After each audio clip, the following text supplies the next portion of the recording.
Did he go far enough? Let's talk about it, y'all. Middle America. What are you people? We're Americans. You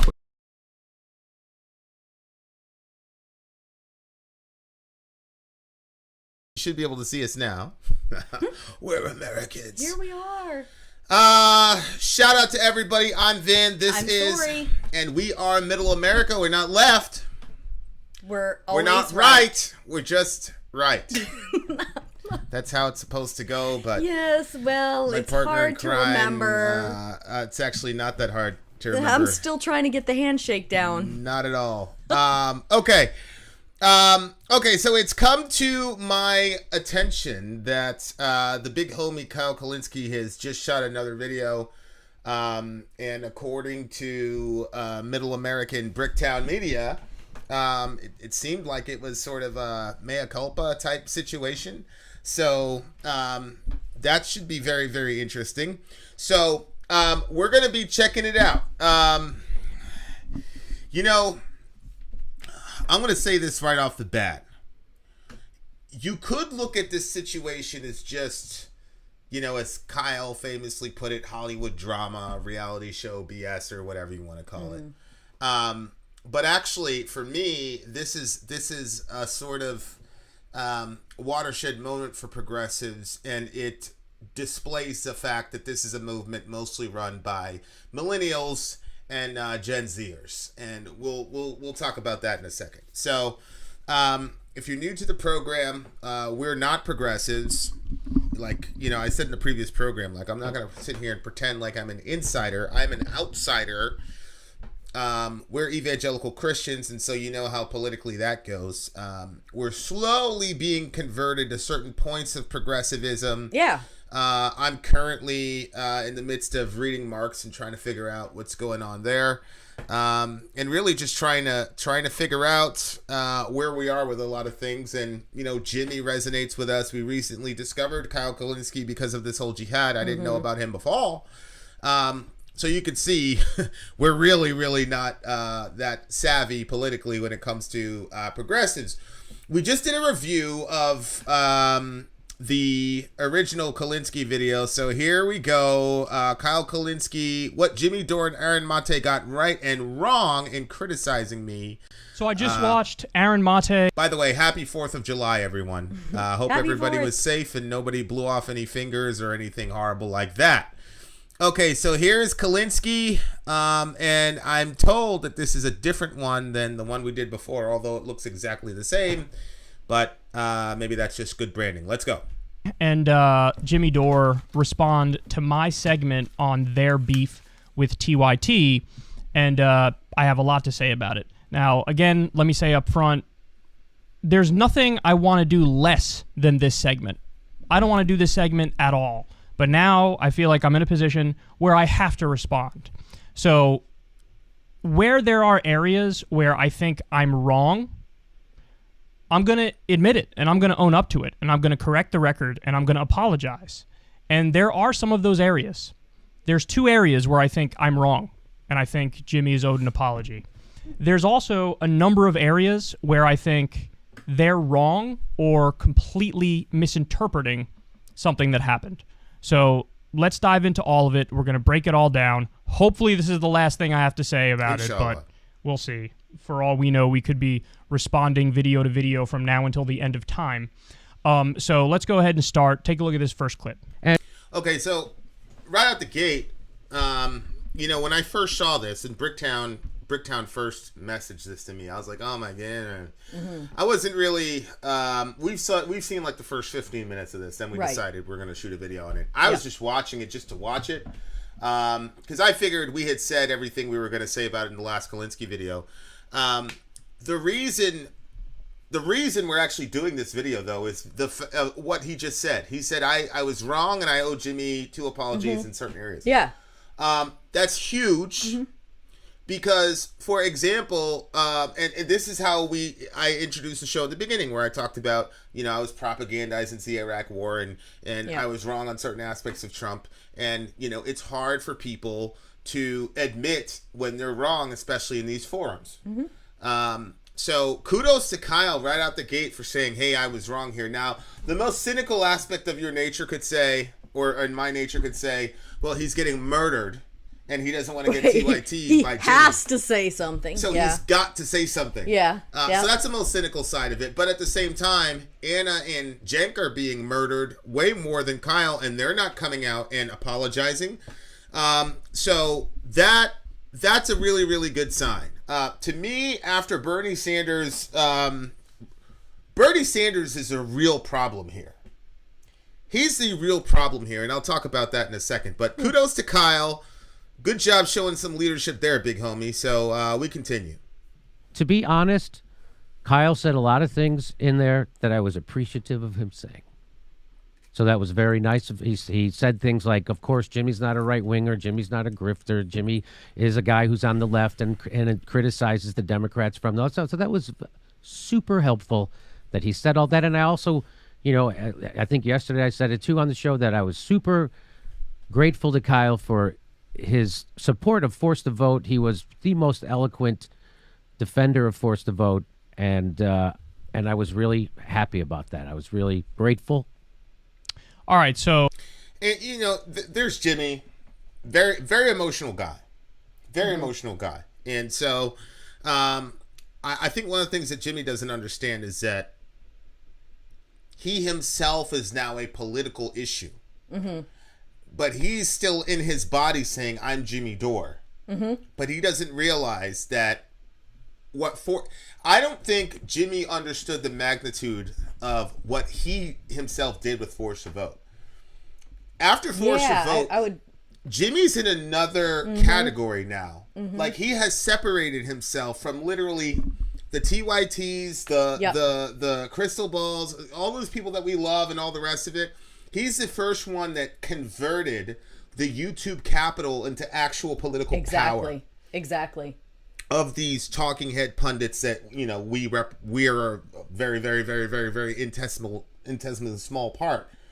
But that's the thing that Jimmy doesn't realize is that he is now in some very strange stratosphere that's really never been seen before in American politics, where he's in between a candidate and a newscaster. Usually those two things work together, but he's now in the middle. He's in some weird category, and I don't think he realizes. Mm-hmm. Because after Force the Vote, everybody's interpreting this as like, oh, Jimmy has an army. No. It's not that Jimmy has an army. It's that Jimmy finally had the sense of everybody to say, let's convert this capital into something actually real. Mm-hmm. And let's put some pressure on these career politicians. Yeah. And he did it, and he exposed everybody who was just playing around. Mm-hmm. Now, this Kyle guy, I don't know much about him, so I'm not going to pretend, right? But if Jimmy says you gave the most eloquent support for that he probably did, then he was on the right side of it. And it exposed so much of the fake BS. Look, I don't know why TYT, everybody's saying TYTs because they got the 24 million, whatever, that they completely sold out. I cannot explain what the hell Cenk and the rest of them were doing. For heaven's sake. I know we're supposed to say, oh, they're terrible sellouts, blah, blah, blah. I don't know. Everything they're doing right now. It was disappointing, though. It's mysterious to me right now. But, definitely disappointing. But Jimmy has to understand that. Like, he's taking this stuff personally, when in reality, he's in some new category. Like, he's completely separated from all these people. Mm-hmm. And he just has to understand that. And the people interacting with him need to understand that now. Mm-hmm. Because honestly, Jimmy Dore, I'm going to take a really crazy hot take here. Jimmy Dore now has replaced Bernie Sanders as the father figure of our movement. I'm saying I'm saying progressive. But he has. Yeah. He has. That's who he is. Yeah. Jimmy Dore is now Bernie Sanders because Bernie turned his back on the progressive movement. Again, I'm not a progressive, but I was there like losing my mind when Bernie was doing this because we were going to vote for him. Mm-hmm.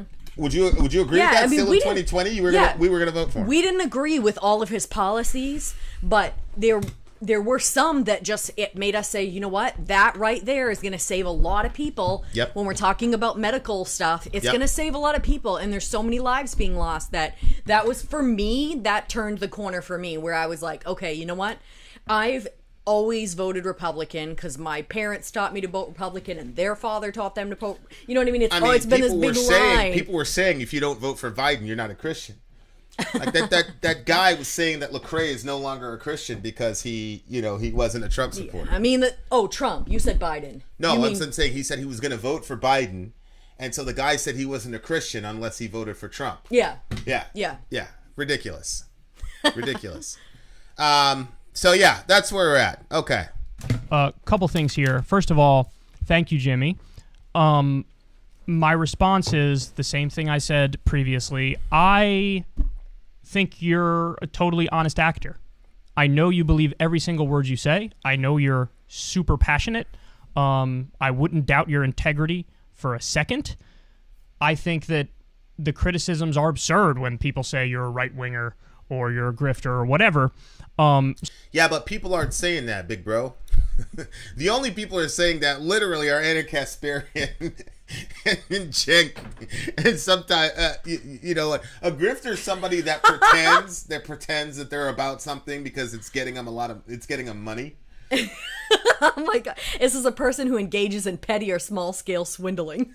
Yeah, but in the political context, it means that you're stumping for a side, but only because you're going to get a monetary kickback for it. So, you're getting clicks. So what? Blah, so blah, they blah. said that about Jimmy. They said that about Jimmy Dore. I mean, please. They said about here's Mike. Try to make lies that are believable. Here's Mike. I blindly voted for Biden. Sad face. Look, man. Look, these people didn't give us a lot of options, and Bernie Sanders abandoned us. So, I mean, I hear you, but. Me and Brick had this conversation last week, and Brick was like, look, man, I had Trump or whatever, right? Like, we get it. Like, I get it. We continue. So I just want to establish here, number one, a mutual respect. Number two, a friendship. But number three, and this is probably most important, he's showing here, okay, Kyle is a good faith actor. Kyle's a good faith actor. He's an honest person. What he's saying comes from a good place. He's not malicious. He's not a liar. He's not a smear merchant. He's keeping it real. Okay, so we've established that. Wonderful. That's important for Kyle to say because he's been getting apps. I posted. Is that what he said, though? I just thought he said he did really well. Well, he eloquently bringing about the movement. Well, yeah. He didn't say that. He didn't say all that. Yeah. But I think the reason that he's saying that is because he was getting absolutely massacred in his comment section. And by the way, if you look at the ratios of this video, it's not doing very well either. People that follow Jimmy Dore are not very forgiving people. And I think that's the only flaw I see with Jimmy's and his crew is that if you show any sign of weakness, now I'm not going to say if you disagree with him because he's right. We're Christians, so we believe in objective truth. So if you disagree with somebody when they're objectively right, you're wrong, period. But the criticism is the minute that you sell out a little bit, he'll come back and say, you're completely worthless. You sold out. You sold your character. You're done. And like, there's no nuance to his. Now, I understand why Jimmy's doing what he's doing because he overlooked a bunch of times when Bernie compromised or when AOC compromised. And in his mind, both of them have completely sold out the movement. I believe one of them has. The other one has not, in my opinion. We'll talk about that in a second. But Jimmy fans, like, they will completely... I mean, you look at all the comments. They're like, oh, Kyle has completely revealed himself to be blah. Oh, we know... Like they were saying that they completely wrote this dude off like he's like as bad as Cenk and Anna or something like that. Why? Well, again, because... He messed up in the previous video. You weren't there, but you saw the video. He didn't address the blackmail. He didn't address the sex trafficking and all that stuff. Yep. I mean, it was a gross video, to use one of his words. So the Jimmy Dore fans are like, oh, okay, I know what side you're on now. So now they're like, oh, you're completely worthless, blah, blah, blah. It's just and I think that's a flaw. So what he's saying here is, come on, guys. like I'm still a good guy. Like I'm allowed to mess up once. Like what do you guys do? I think that a little bit of that's going on here. Mm-hmm.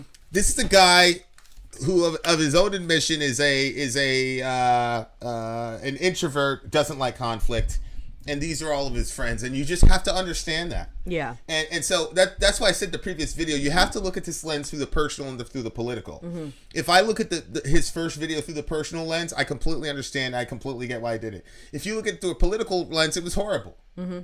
But there's none of that nuanced thought process in Jimmy Dore's camp as it stands right now, and I think it's on him to get them there. Yeah. And so that's my take on it. Now, it's like Lava saying Kyle has always been a snake. I find it very hard to believe. Again, I don't know this guy, so I can't say, but I find it very hard to believe that this dude was always a snake, but Jimmy Dore has as much respect for him as he does. And again, if he was a snake, then he wouldn't have supported Force the Vote. He would have just tried to stay neutral like with the other things. So I don't think he's a snake. I don't know enough about him. We continue. I do want you to take note, though. When it's stuff that I agree with them, that's their perception of me. You'll see when there's areas where we disagree or where they think we disagree or they don't like something I said or did, all of a sudden that assumption of good faith or that charitable interpretation, it goes out the window. So let's continue. Obviously, I'm going to talk here about the drama between Jimmy Dore and Aaron Mate versus the Young Turks. So I just want to reiterate, I don't want to do this segment. I don't want to talk about it. I've bent over backwards to stay out of this fight. Now, some of you might not like that. He sounds I don't care. childish when he says that. I don't care. Sounds childish. Yeah, when he says that, like Says what? that he doesn't want to be part of it and he doesn't want to, you know what I mean? Like, I feel like there's sometimes when people say that and it's like, or for instance, when Tom Brady was talking about not wanting to get involved in what people were saying, he was like, I'm not going to drag myself through the mud. But the way he said it, it sounded like he was bigger than the problem and it wasn't something that he was going to involve himself in. Yeah. But this sounds like he's scared of it and he's like... Well, you're right on both counts. Tom Brady does believe he's bigger than the problem because he's Tom Brady. Let's be real. He's a guy with a YouTube channel, right? So all these people, they are now celebrities, but they're still in. It's like me and you. We go to Walmart, people staring at it. It's like we're just, but we haven't realized what's happened because of whatever. But I agree with you. I mean, it's not. Politics is not a game for people with that type of disposition. Like, for me, I haven't been in the political realm for a super long time, but there's only two people that I've seen that I'm like, wow, that person is so childish, like literally very childish. It's him and Anna. I've seen them go to level. I'm like, what are you doing? I wouldn't put Kyle on Anna's level. Like Anna. Nope, they're not on the same level. But that to me, unhinged. That is like, yes, she's unhinged. She's going like through something. Clearly, she's going through something. Yeah. And she's taking it out on all these people, but there's something else going on with her. Like there has to be because she's been in front of the camera for damn near 2 decades, right? Yeah. And so for them to completely melt out, but I agree with you. Like Kyle, politics is a very ugly game. People die in this game now. People die in this game. So. Like politics, that's what I said. Like this is a watershed moment for progressives because this is a movement that's led mostly by millennials and Gen Xers, and the stereotypes about the participation trophy and things like that, and your feelings and all the rest of it. I mean, some of that's coming into play here, but I guess what I'm trying to say is if you are the swimming teacher of the kids and some of them are doing really bad at swimming and then the swimming teacher was like, well, I just don't really want to involve myself in that. Yeah. It's like, yeah, but this is your field. Like he involved himself when he put out that tweet and involved himself in that tweet about her masturbating. He's in it now. So you might as well go out there, say what you have to say, be honest in what you're going to say, and then leave it at that. But because I don't think that he was really honest in his last video, people went after him, and now he's getting dragged into it even more. He would have been better off just to go 100% honest and then shut it down. Well, I do think when he says, look, I don't want to talk about this, he's being absolutely honest, though. I agree. But I'm saying you have to be involved. Oh, yeah. You involved yourself, and you are somebody who talks about political stuff. No, I agree. This is a big thing for the progressives. I agree. So I completely... Stop whining about it and do it. I completely agree. Be about it. I completely agree. Never hide a single thing from any of you when it comes to policy. But when it comes to personal shit, I don't want to get involved in it, and I want to stay out of it. Okay, now I'll just briefly comment on that, and we'll talk about it more as we go on. But it was incorrect of him to state it as drama. Well, all right. So let me be dramatic. clear. It's not just drama. Well, drama in the dismissive sense, like I don't want to deal with that drama. Grow up, type of thing. Oh, well. The stuff she said about Aaron Mate was not drama. We covered that in the previous. Well, video. yeah, and blackmail is not drama either. But it's mail. creating gray mail. It's mail. creating a big. Yeah, but he used that term to dismissively, escape having to comment on it. I will say what bothers me about this whole thing is that there are massive issues that we need to talk about, that we need to be coming up with a plan to get these, Medicare for all and stuff. And all that stuff is getting put on the back burner because we're talking about this back and forth. Yeah, but the back and forth, this back and forth is important because it's progressives. It's a moment when they need to grow up. There's no direction in the progressive movement, and there's no clear leader. Mm-hmm. And the fact of the matter is, Jimmy is the clear leader. Yeah. He's the leader. Yep. Bernie left a vacuum. Jimmy filled it. Yep. That's a fact. Yep. That's what's happening. I don't know if people get it yet, but that's what's happening. And now Kyle is, in a sense, acquiescing to that fact because he's getting murdered because he crossed Jimmy and he was dead wrong. Mm-hmm. So yeah. That's where I'm at with it. It's a lot more than just drama. A big part of it is about Syria. A big part of it is about force the vote. A big part of it is about Russiagate. All of these substantive issues. Now, okay, that's really good, guys. This is a good moment in the progressive movement. And this Kyle guy,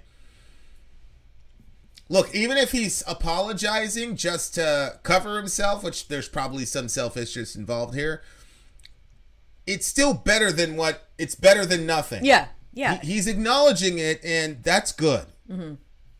That's really good. Good job. On the policy stuff, though, nobody has to guess where I'm at. Everybody knows exactly where I'm at. I'm on the record 1,000 times over. But that stuff is important. That stuff is substantive. I will never shy away from that stuff. The reason I call it drama is because of the other stuff. Now we're talking about, rightly or wrongly, we're talking about #MeToo stuff. We're talking about blackmail. We're talking about people being liars and smear merchants and grift. I'm sorry, but if you interpret what Anna did as blackmail, I'm calling it gray mail. You call it blackmail. No. I agree with you. It's gray mail. She didn't come right out and say, "I will do this." If she you didn't do that. threaten him. But there was no quid pro quo, basically. But there was a little shadow there, so we got to go with gray mail. I throw you one with the other. I get it. But that is a political issue. That's not a personal issue. And the reason I'm saying that is because Me Too was a political movement by one long needed, by the way. Mm-hmm.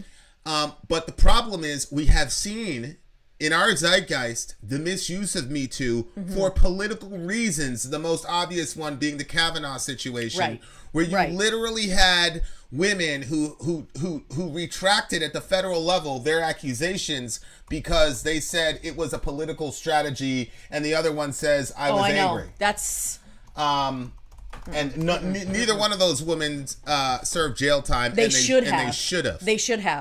They should have. If you, this is what I would do. If you say that someone did X, Y, and Z thing to you and you're lying, and it can be proven beyond a shadow of a doubt, then you should take the jail time that you were trying to foist upon that person. 100%. Well, it wasn't a criminal trial. It was basically whether or not he was, fit for the Supreme Court. So it wasn't a criminal trial.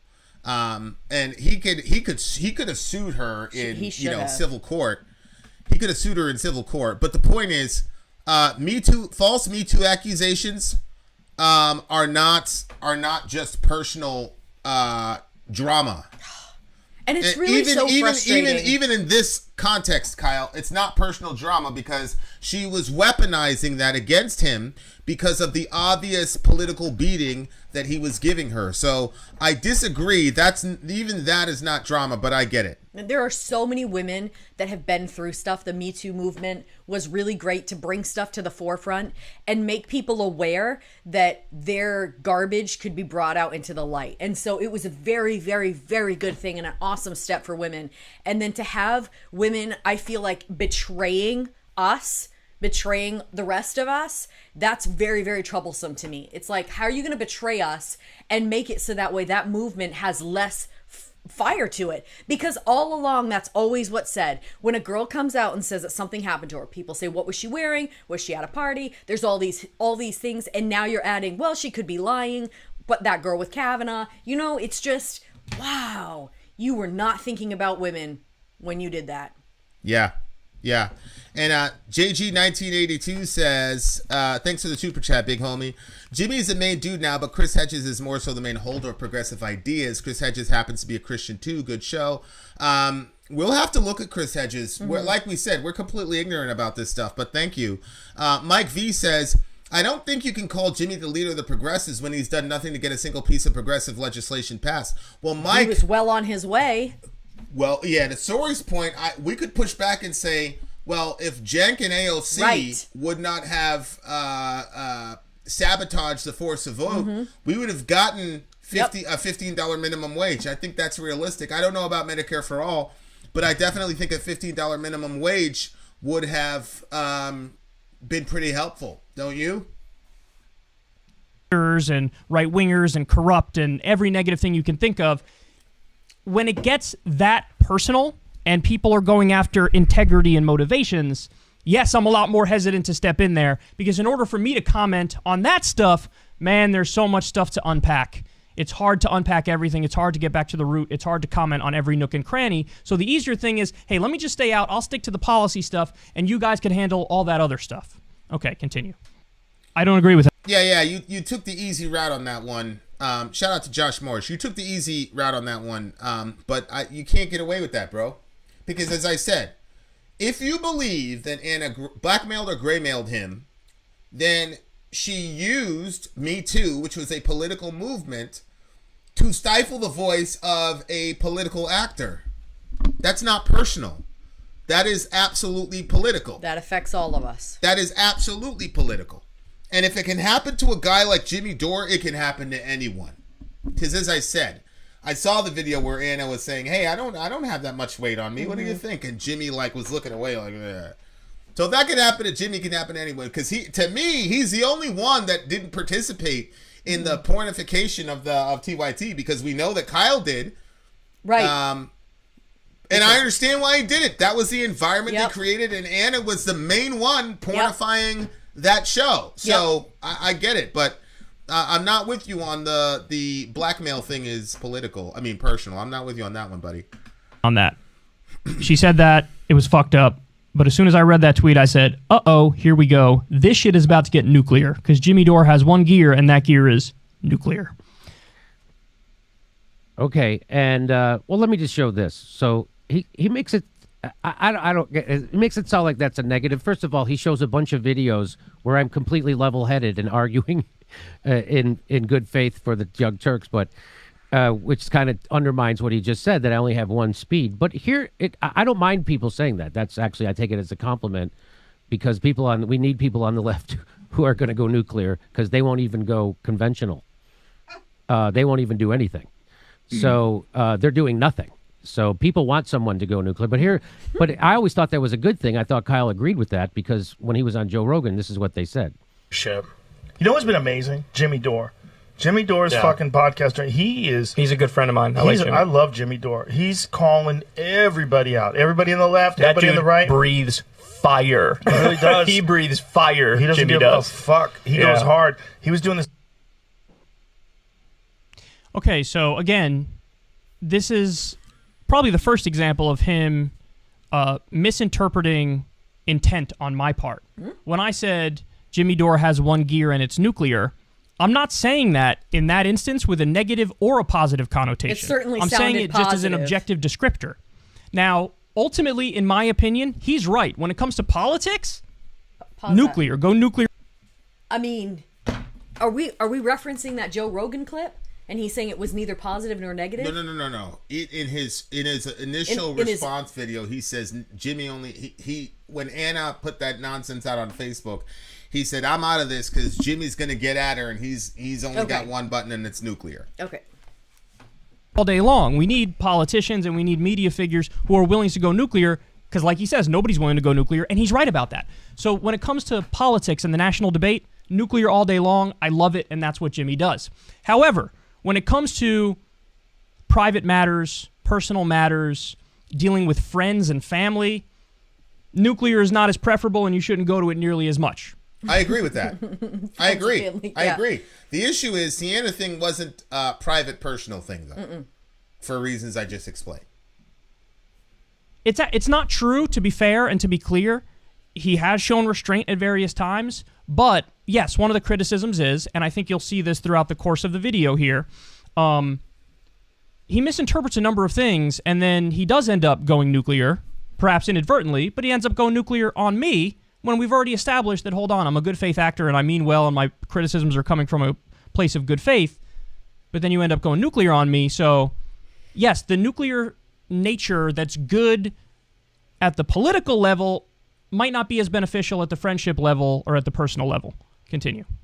Well, again, he didn't say that. He didn't go through all that. He added that. Kyle added all that extra. Added what? That he was a good faith actor and all this. The only thing that Jimmy had said was that he was on board with that and he was a very eloquent speaker or something like that. Yeah, Jimmy didn't say that after watching Kyle's video that Kyle was like a good faith actor, all the rest of it. He started the video trying to put something positive in there. And so he said nice things about me in the past. But he definitely didn't say that your previous video was good faith acting. But again, there's multiple things happening. There's the obvious issue, which is he's got to deal with the obvious issue. But then there's a subliminal issue of he's talking to the people that I don't think he's talking to Jimmy, because I mean, him and Jimmy can talk offline.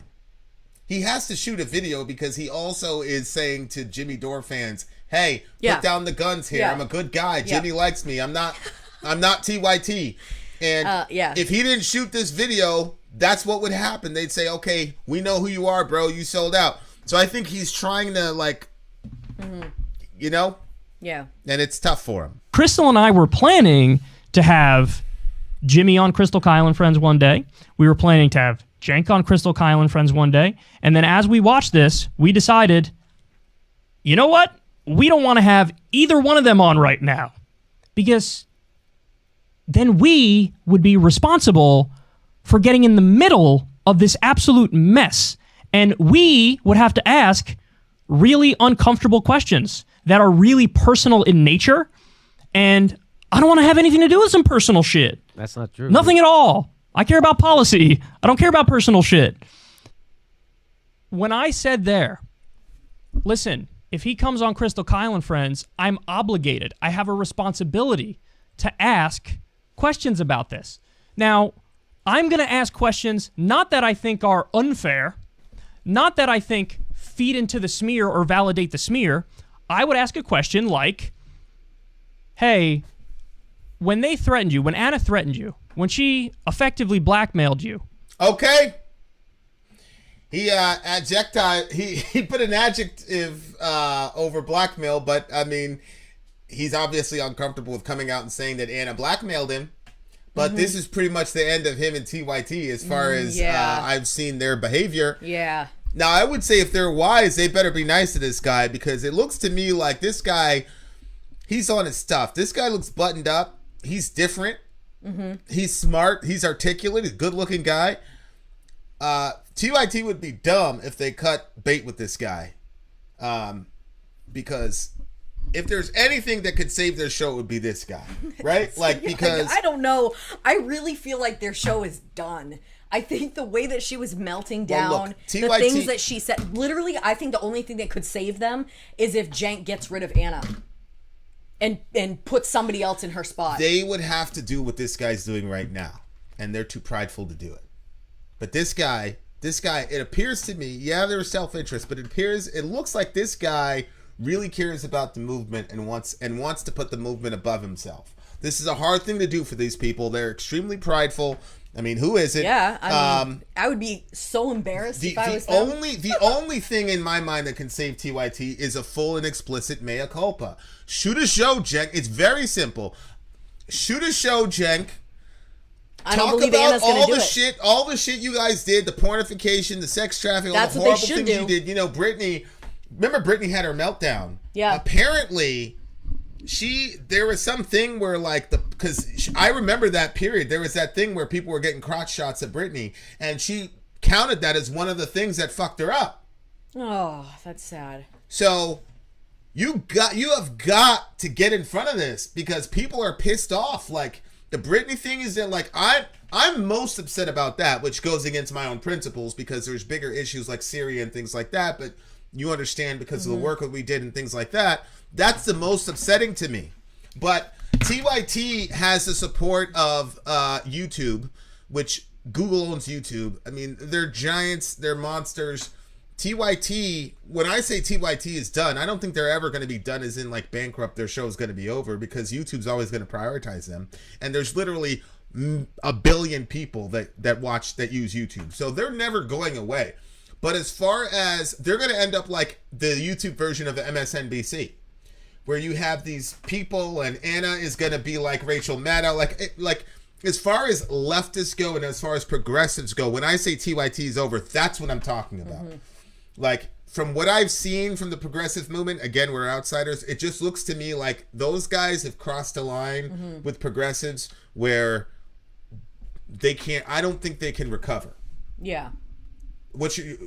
Well, I don't think that they're going to recover. I mean, they might, but I just think that Anna, she's a ticking time bomb and she's blowing up all over the place and embarrassing herself more when she's trying to save herself from the humiliation she's already suffered. And I think it's just, she needs to take a vacation and have a little bit of time to think about it because I just think she's just... I'm worried about her mental health. Yeah, I'm not saying that in like a joking way. I'm saying I really think she needs to take a vacation and think through stuff. But this is just something that kind of came to my head about the situation. They were showing all those crotch shots of these poor girls that were trying to get out of a low vehicle in a short skirt. I know. This happened to them. But then there was one lady that had Spanx on, which was basically like really tight shorts. Oh, yeah. And they were mocking her because then they talked about it being about cellulite. It probably wasn't about cellulite. It was probably because she said, if somebody's going to get a crotch shot, at least it'll be in shorts and not... Yeah, I mean, she's a very small lady. I don't think she's like I said, it was terrible. I think TYT is done as far as progressives go. Yeah.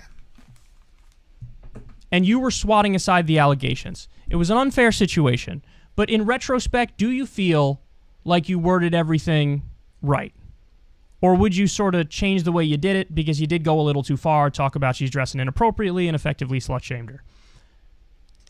In retrospect, how do you feel about how you handled that? Now listen, this is an example of, I think that's a perfectly valid and substantive question. I don't think that's a question that validates a smear. I think that's a question a lot of people want to know the answer to. A lot of fair-minded people want to know the answer to. Here's the problem. We're at an impasse. I think that's a perfectly fair question, and I would feel obligated. I would feel a responsibility to ask that question if he came on Crystal, Kyle, and Friends. And I know Jimmy does not agree. Jimmy thinks that's an unfair question. He thinks it's unfair, and he definitely thinks it validates the smear. And so now, what are we supposed to do? We're at an impasse. Okay. No, I don't believe we're at an impasse. Well, look, these guys know each other offline. So maybe that's a discussion they had offline. If it was, then he should tell us. Because Jimmy certainly doesn't have a problem with sharing private conversations insofar as they're pertinent in the public context. I haven't heard Jimmy say that. I mean, me personally, I have a problem with what Jimmy said. One, I had a problem with the inappropriate comment, not because I have a moral aversion to it, but because I understand how that's going to fall on the ears of left-wing progressives. But as I said, I think your interpretation of that was pretty spot on, though. Yeah, if Jimmy would have showed up in nothing but Speedos at TYT, somebody would have talked to him. Mm-hmm. Right? So let's the whole you can't say something is inappropriate. Look, that's a subjective opinion, and people are allowed to have opinions. Okay? If I walk in, if I'm shooting this video in Speedos and shit, somebody might say, "Hey man, that's inappropriate for," it is what it is. So that to me is just performative. Hey, look, I'm a, woman's lib, whatever. I mean, don't you think, okay, I don't know what's in Jimmy's heart when he said it, but don't you think like if Anna was a prostitute and she would normally wear like whatever types of clothes, nobody would say to her that's inappropriate because she would be a prostitute. But the fact that he said to her that's inappropriate, like, to me is like saying like this is beneath your dignity. Well, like, he didn't say that to her. When he recalled the situation, right, that's he said it when he was said it to her, inappropriate. he laughed and said, "Nice news skirt, right, Anna." nice news Yeah, skirt. that's right. And slut shaming. I don't think that's slut shaming her. I don't. A person might say 6,000 people watching you masturbate on camera could be slut shaming, but I guess because Kyle said it in a positive way that it's okay. Can you define slut shaming? Because slut shaming is when a woman takes control of her sexuality and then society goes out of its way to make her feel bad about it so that the control can go back to us. So it's a typical thing where the guy, if he sleeps with a bunch of women, he's a player. If the woman does it, she's a slut. She should be ashamed of herself. Mm-hmm. So that goes all the way to. So, but TYT was doing that all at the beginning. They were slut shaming all those women. Oh, of course. And I don't know if he's going to address it or not. It's absolute hypocrisy for sure.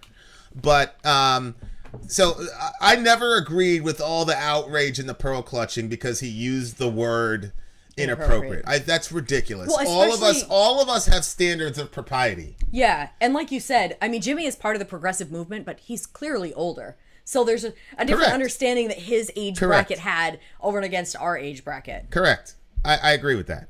I feel an obligation. I feel a responsibility to ask a tough, but I think fair question. He thinks that's an unfair question. We don't know that. In my opinion, the best solution, and since Jimmy's my friend, this is what I fell back on, is let's just not have him on. Let's just not have him on. I don't even have to ask the question. Yeah, that's but what you I was just thinking. Ghosted them. That's what I was thinking. Now, people could actually come after me from the opposite perspective on this and say, if anything, that's not fair and that's weak of Kyle because he's basically covering for his friend Jimmy. He was going to ask him a tough but fair question, but he'd rather dodge and punt and not have him on the show at all, so he doesn't have to ask him that tough question. And to that I say, I'm kind of guilty of that criticism. Yes, I mean, that was one of the reasons. I didn't want to jeopardize my friendship with him by asking him what I thought was a tough but fair question and he thought was an unfair question. I didn't want to jeopardize my friendship with him. I also didn't want to have to argue about the legitimacy of a question that I think is very legitimate. You know what I mean? I didn't want to get into the personal argument and have personal strife over that. So, and understand something, guys. We had Vosh on the podcast, and he'd previously accused me and Crystal of being grifters and every negative thing under the sun, and so we had to talk about that. Was it a little awkward? Absolutely. No, I don't even know Vosh that well. We had Andrew Yang on the podcast. I don't know Andrew Yang at all. We had to press him on BDS, and when he basically was like, Israel killing civilians is totally fine, and killing children is fine. We had to push him on all these things. It was awkward, and I don't even know them that well. Jimmy, I know pretty well, and my question for him would be even more awkward and more personal, and I didn't want to do it. I didn't want to ask him about it. But I would have felt like a fraud if I didn't ask him a tough but fair question like that. So what did I do? I did what I thought was the better thing for me, because I don't want to deal with the personal strife, but also for him, because he would think it's an unfair question, and so I punted. I didn't want him on. So when he's talking there, shaking his head saying that's not true, when what I'm saying is definitely true. My point is, if I have you on, I have to ask about this. I don't have a choice. I view it as my responsibility, my obligation. That's the problem. We're now at an impasse, and we're never going to see eye to eye on that.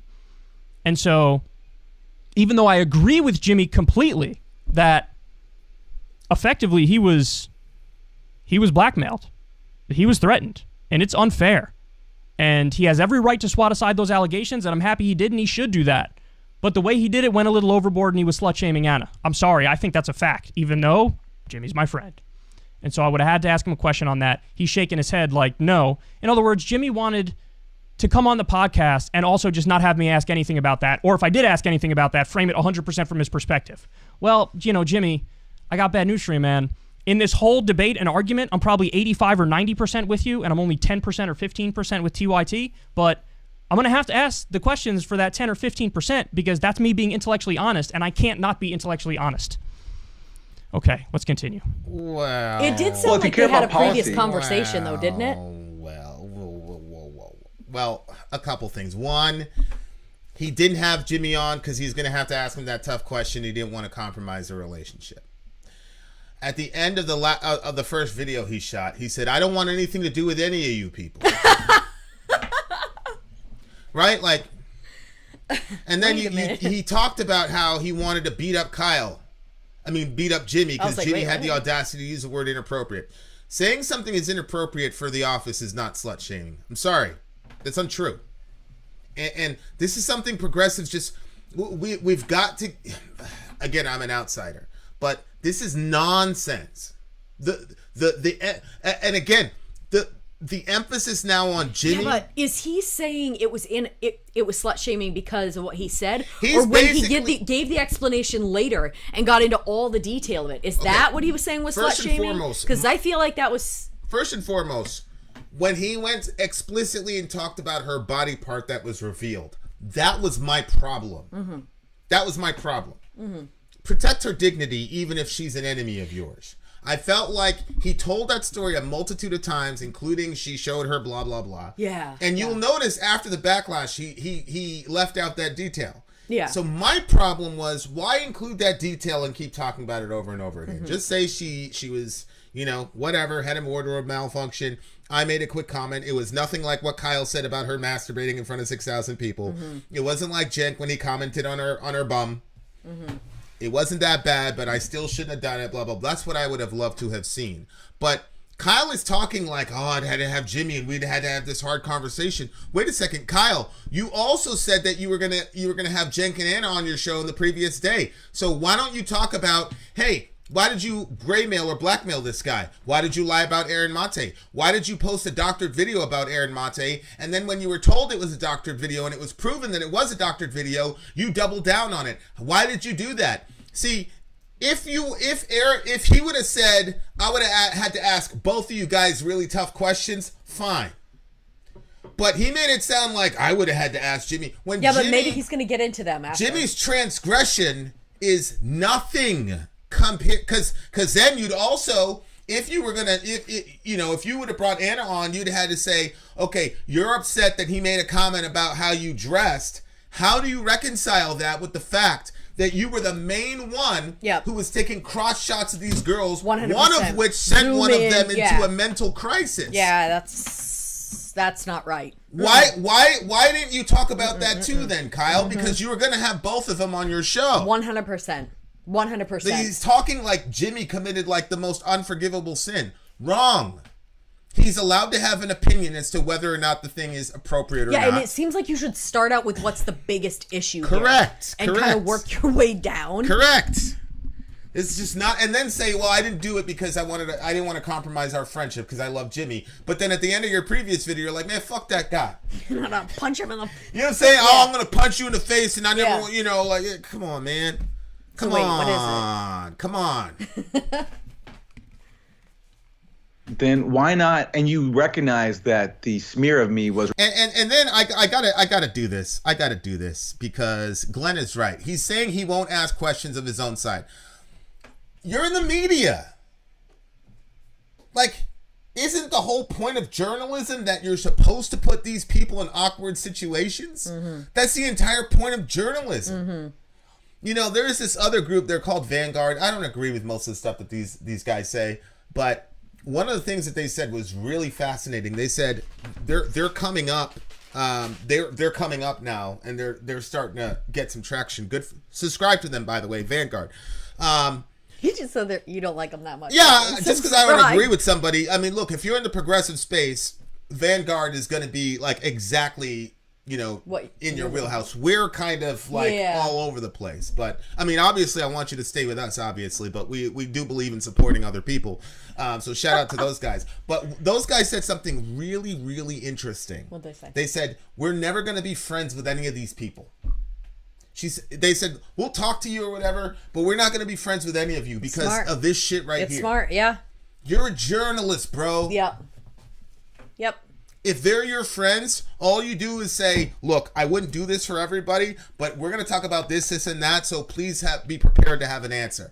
That's as much as I would compromise if it were my friends. Yeah. But absolutely, I don't care if you're my friend or not, like, you're going to get blasted. Yeah. And look, facts. Our friends, this is nowhere near, the magnitude of what this guy had to deal with. But, I mean, on Middle America, people talk shit about us all the time. I mean, it just, Vin's an idiot. We got people in the comment section right now that are talking shit about us. It happens. And again, this is one of these, this is an indicator of, this is what happens when you have a movement led by millennials and Gen Zers. It's this stuff right here. Right. It's this right here. It's this. Yeah, and it's kind of similar to basketball. A lot of people are like, yo, why is it that these guys are getting blown out by 30 and 35 points? Well, what happens is all these kids came up together in AAU. They toured the country together. Then they become famous basketball players on different teams. Man, they love each other, man. They ain't trying to kill each other. So they hug and all this shit. Like, there's no killer. People are like, yo, there's no killer instinct in the game anymore because everybody wants to be friends with everybody.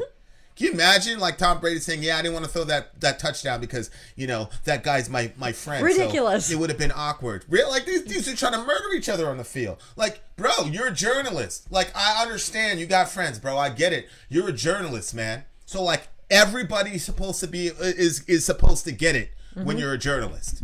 It doesn't matter if we're friends or not. And that's how it works. Like, these guys, like, one time, Shorty was in the park with me, and it's kind of like the inner city, right? And these dudes started arguing and fighting with each other. And I said, and you looked at me like to get involved. And I said, don't worry about it. They love each other. Trust me. And you're like, I don't look like they love each other. And then what happened at the end of the game? They loved each other. They hugged it out. They always hug. Yeah. Because they understood when we're playing ball, I'm trying to kill you. Yeah. But off the court, okay, fine. So Kyle, if you're a journalist and these people are truly your friends, they're supposed to know. Okay, if we screw up, Kyle's gonna kill us. Doesn't mean he doesn't love us, but he's gonna kill us for that shit. That's the whole point. That's why, Kyle. What if bless God it didn't happen, but what if Cenk's political aspirations worked and he became the president? Now are you saying you wouldn't do it? You wouldn't say anything against him because he's your friend and it's gonna put you in an awkward situation? Look, bro, I'm not trying to mock you, but we've got to grow up. Like, you have a bigger voice than even these chuckleheads over at CNN now. So you're the main guy now, bro. Yeah, I think another thing to think about is that a lot of times people get influenced by money, and so they won't bring out the truth or say the things that they do because they want money, and that kind of like sways them. And so the fact that Kyle is more concerned about his relationship, or so he says, his relationship with Jimmy, instead of coming out with the truth of what's happening and asking the hard questions, makes me say, well, wait a minute, would you also not ask the hard questions if money was involved, if somebody's paying you off? Right. We want somebody that's going to say, I don't care at all. I'm bringing out the facts. It doesn't matter who I have to ask. I'm not taking money. I'm not doing these things. I'm bringing out the facts, and that's what I'm doing. Period. Zatho says, Cenk was born in Turkey. He can't be POTUS. What's POTUS? President of the United States. Oh. Here's a perfect example. We were corrected right live. I mean, it happens. Thank you, Zathos. We appreciate you, buddy. I was born in Jamaica, so I can't get it either. Ridiculous. Why not just call that out to begin with? Because, look, my problem here is that when people stay silent on something so egregious as slander, then you're giving sort of a tacit endorsement to it, even if you think it's obvious what everyone's going to think your opinion is. If prominent people on the left, say nothing when someone gets accused of working for Russia or for dictators, I see that as a tacit green light. Here's why I totally disagree with that. He says, if I don't speak up on it, it's a tacit endorsement of the smears. I was smeared by Mike Cernovich when he dug up all my old tweets and wrote an article calling me a sexist and a racist and a bigot and every negative thing under the sun. Not a single lefty defended me. Not a single one. I'm not mad about that. It's not their responsibility. I'm not entitled to their defense. And yeah, but he did that stuff. You know what? I don't look at that and say, Aaron. Why should anyone come to his defense if he did that shit? Yeah, they were your tweets, bro. Right. I mean, what Anna did. What is it that you wanted people to do? Seduct. Yeah. This is just going too far. What I got was that this guy Cernovich dug up old tweets. And he said some racist, sexist stuff, which might not have actually been racist or sexist at all. It's just, like previously what we just discussed about, the word inappropriate. Mm-hmm. But the difference is, you did have those tweets. Anna and Jenk made up the bullshit about Aaron Mate out of whole cloth. It's not the same thing. Agrees with Mike Cernovich's smears of me because he didn't say anything. That's a tacit endorsement. That's tacit agreement with what Mike Cernovich said. I simply don't agree with that. Well, the other thing is Aaron Mate does not have a publicized relationship with Mike Cernovich. You have a publicized relationship with TYT. Right. You're a partner, an affiliate, or whatever. Money has exchanged hands. Mm-hmm. So this is again not good. Mm-hmm. This is not good. And again, I talked about this in the previous video. The problem with progressives is they personalize the political and they politicize the personal. This is not about a personal slight against Aaron Mate. This is about cutting off the argument and justifications for another Iraq-style war in the midst of the Arab Spring. That's the problem. Whether or not I believe something about Mike Cernovich's post about your previous tweets, Kyle, does nothing to anybody else in the world other than you. But whether or not TYT is right versus whether Aaron Mate is right is a difference of thousands of lives and billions of dollars. Right. There's a difference, and you still aren't getting it, and I don't know why. The only way I can explain why he doesn't get it is because everybody's been focusing on this Anna stuff about the blackmail in the skirt because, sex sells still. But the major issue that I have with TYT is not the blackmail Me Too stuff, although that's bad. But but at the end of the day, Jimmy Dore is one guy. So if his entire career gets disappeared because of a bullshit accusation, it's terrible. But we're talking about the literal pattern that our country used to kill all those people in Iraq. That's the issue. Yeah. It's not your fight. It's not your battle. And everybody's getting smeared on a daily basis. Can't keep up with all this stuff anyway. In the case of Crystal, Nathan J. Robinson wrote an article basically saying Crystal works with populist right and Sagar and Jetty, who's populist right. The most successful people on the populist right were the Nazis. Therefore, Crystal is emboldening or enabling Nazism. The article was insane. She was deeply hurt by that article. Not a single... Well, actually, Glenn Greenwald defended her because that's his beat. He cared a lot about that. But very few people defended her. I did and Glenn did, and that's pretty much it. Now, if Aaron didn't say anything on that or, other lefties didn't say anything on that, Crystal doesn't hold it against them.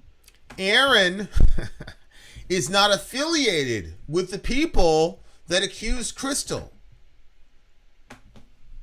Aaron is not friends with the people that accused Crystal. You have been affiliated with TY. I think you still are, for now. And you have been friends with the people in TYT. So when they go and do shit like that, you are especially obligated to distance yourself from that bullshit. But what you said was you didn't want to have a conflict and you didn't want that smoke. And you didn't want to have to bring Jimmy on your show and ask him tough questions, which means you definitely didn't want to bring Anna on the show and ask her the tough questions, because to this moment, not a single progressive at all has said anything about holding this woman accountable. No way. For lying. What people have done is they've said, look, she did that to Jimmy. So it's a defensive thing, like, no, Jimmy's not the one at fault. She's the one at fault. But nobody's looking at her and saying, okay, outside of the Jimmy East Coast, West Coast beef, okay, Anna, You lied. You tried to blackmail this guy. And for a decade, you were horrible to other women in this country. So we're now going to cancel you. Yeah. She should be canceled. She's killing the movement. Nobody's talking about that. Why? And guys, flip it. If this was a man who did something that egregious to a woman, he'd be canceled. Look at all the people that the left has canceled. I mean, Roseanne gets canceled for drunk tweeting something or whatever. So, and it's like you said. So Anna, like this is what happens with the only way that you can beat a woman in this situation is if she said something like, Jimmy Dore's a nigger lover. Then she'd get you know what I'm saying? Yeah. Because that's a black group. So that's a protected class. So yeah, but now it's a white woman going after another, you know, that's and crazy. she's whatever she is. But you guys get my point. All I'm showing you is like this is one of the ideological rots in progressivism that has to get fixed. This identity politics bullshit, because that's why Anna's getting away with all of this. That's crazy. It's just identity politics. And Jimmy Dore is a white. So if it was me that she lied about, it would come out differently. Then it would be different, right? So Because I could refer to Emmett Till and all the rest of it. Yep. But because Jimmy's white, she's allowed to do this stuff. And that's I'm as an outsider looking into progressivism, that part has to get fixed. And like we said before, or rather you said, that when that whole situation happened between her and Jimmy, and she, you know, essentially she exposed herself to him, whether she did it knowingly or unknowingly. And if a man did that to a woman and accidentally showed his genitalia or anything like that's a problem. So, I mean, she owed him an apology. You know, he shouldn't have said that, but she also owed him an apology as well. And now listen. I don't even understand that. Like, if that happened, I would be so embarrassed. I would immediately be like, "Oh my gosh," you know, and get out of that situation. Like, yeah, and I disagree with the comment section. Some people absolutely need to be canceled, right? And so this is one of the situations where I just think progressives need to we have to grow up. When there is a person that is injuring your movement, you absolutely need to get rid of them, because the movement is bigger. It's not just about YouTube shows. This is a movement we're trying to do. Correct. Yeah. And again, I'm not completely part of your movement. I just know that that is one of the reasons why these establishment politicians maintain power, because they know when it's time to sacrifice somebody. Yep. Look what's happening with Kamala Harris right now. That boy Joe Biden set her up lovely. She's getting all the heat, and she's just the vice president. So I don't care what adjective you want to use, but she's got to go, and because she's hurting the entire movement. Yeah. She's the reason that this poor man has to do all these videos and Jimmy has to do all this bullshit. Yeah. Her. Yeah. Because she doesn't view just not jumping in the middle of it as a tacit endorsement of it or tacit agreement of it. So on this front, Aaron, we're just going to fundamentally disagree. And by the way, I think maybe the most important point is you win, dude, because I actually agree with you completely. And so when I felt like my hand was forced and I had to jump in the debate, what did I say? Go watch my last video. I said, you were totally smeared. It's completely fucked up. Totally denounce it. Should have never happened. The smear was so stupid, I was literally laughing as I listened to it. And by the way, I think you're a great journalist. I do. I think you're a wonderful journalist. And you know, yeah, bro, but you didn't say that in the video. In the previous video, you got on your gangster talking about you were gonna give Jimmy an eye jammy, and then you told him at the end you didn't want anything to do with him. And then you said, and if you don't like it, fuck you. So now you've got a completely different posture here, and I would love to believe that it's just because you had a day or two to sleep on it. I hope it's not because your comments. All these people got at you. I've cited the OPCW report 1,000 times. So, you know, that's just a fundamental disagreement. And I want to point something out again here. Early on in the clip, it was very, he operates in good faith. He's an honest actor. And then now here we are again, where since I didn't say anything and I didn't jump in immediately, well, that's actually a tacit endorsement of the smear merchants. That's a stretch, man. Well, it's not a stretch because you're affiliated with TYT. And the analogies that you gave about what happened with you and what happened with Crystal don't wash, bro. Because nobody made anything up about whole cloth between you or Crystal. The problem with those two articles is it misinterpreted who you were as people currently. So the Twitter one was not allowing for you to evolve. You did send those tweets. You never denied it.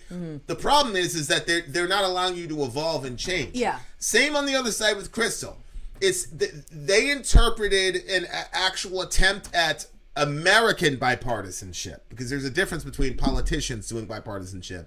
Crystal and Saga represent American bipartisanship, and it was also a misinterpretation of what they were trying to accomplish. What's bipartisan? That's when left and right are getting together to come to a common goal. Oh. Right? So like the stuff we're doing with qualified immunity here, everybody on the team is leftist except for us. Oh. I don't know what we are, but it's stuff like that where you've got that co-belligerency. Cool. Yeah. So that's what Crystal and Saga are doing, which is why I see a lot of value in Rising, because they're the only space where the other side isn't demonized. I see. Now, I don't think that that's always good, because there are real demons in the world. People who are good with bombing innocent children and men and women are demonic. They're terrible people. So I do think you should call a spade, but again, Kyle, the issue is you were affiliated with TYT. You still are affiliated with TYT. You have endorsed members of TYT when they've ran for office, right? Yeah. So you can't say, oh, what? You can't do that, bro. Yeah. And to this moment, I don't think he understands it. Because I think if he did understand it, he'd address it. Was they booked me like a month earlier, right? So on June 1st, I was texting with Crystal. I'm just going to say right out the gate, I don't agree with this. Right here, where I send you a text message, me and you get into a disagreement, and then you go and send private text messages on the screen. I'm not with that. Now listen, I'm not saying that Jimmy's objectively wrong about that, because everybody has different codes, and there's nothing in the Bible or nothing in the Constitution that says you shouldn't do this. But that's just we got into a conflict with a bunch of people. It was very public, and I could have easily completely destroyed all of them because they all told me stuff, in confidence, and then they started spreading all types of lies and all kinds of whatever, and I could have completely destroyed them, and I didn't. One reason was because I'm not going to be the one that gets in the middle of some drama and then Jesus completely gets dragged through the mud. And two, they told me that in confidence. I don't care what you say to me. I'm not going to compromise who I am as a man and as a friend because you are compromised as a man or a woman as a friend. So I'm completely like, all Jimmy had to do. Jimmy has enough credit to where he could say, "Look, they ghosted me." Because this is about where he says, they ghosted me. You can say that and people will believe you. And Crystal and what's his face would never deny that because they know that you have the text. And I don't perceive Crystal or Kyle as liars. So this wasn't even necessary, Jimmy. You didn't need to show your private whatever.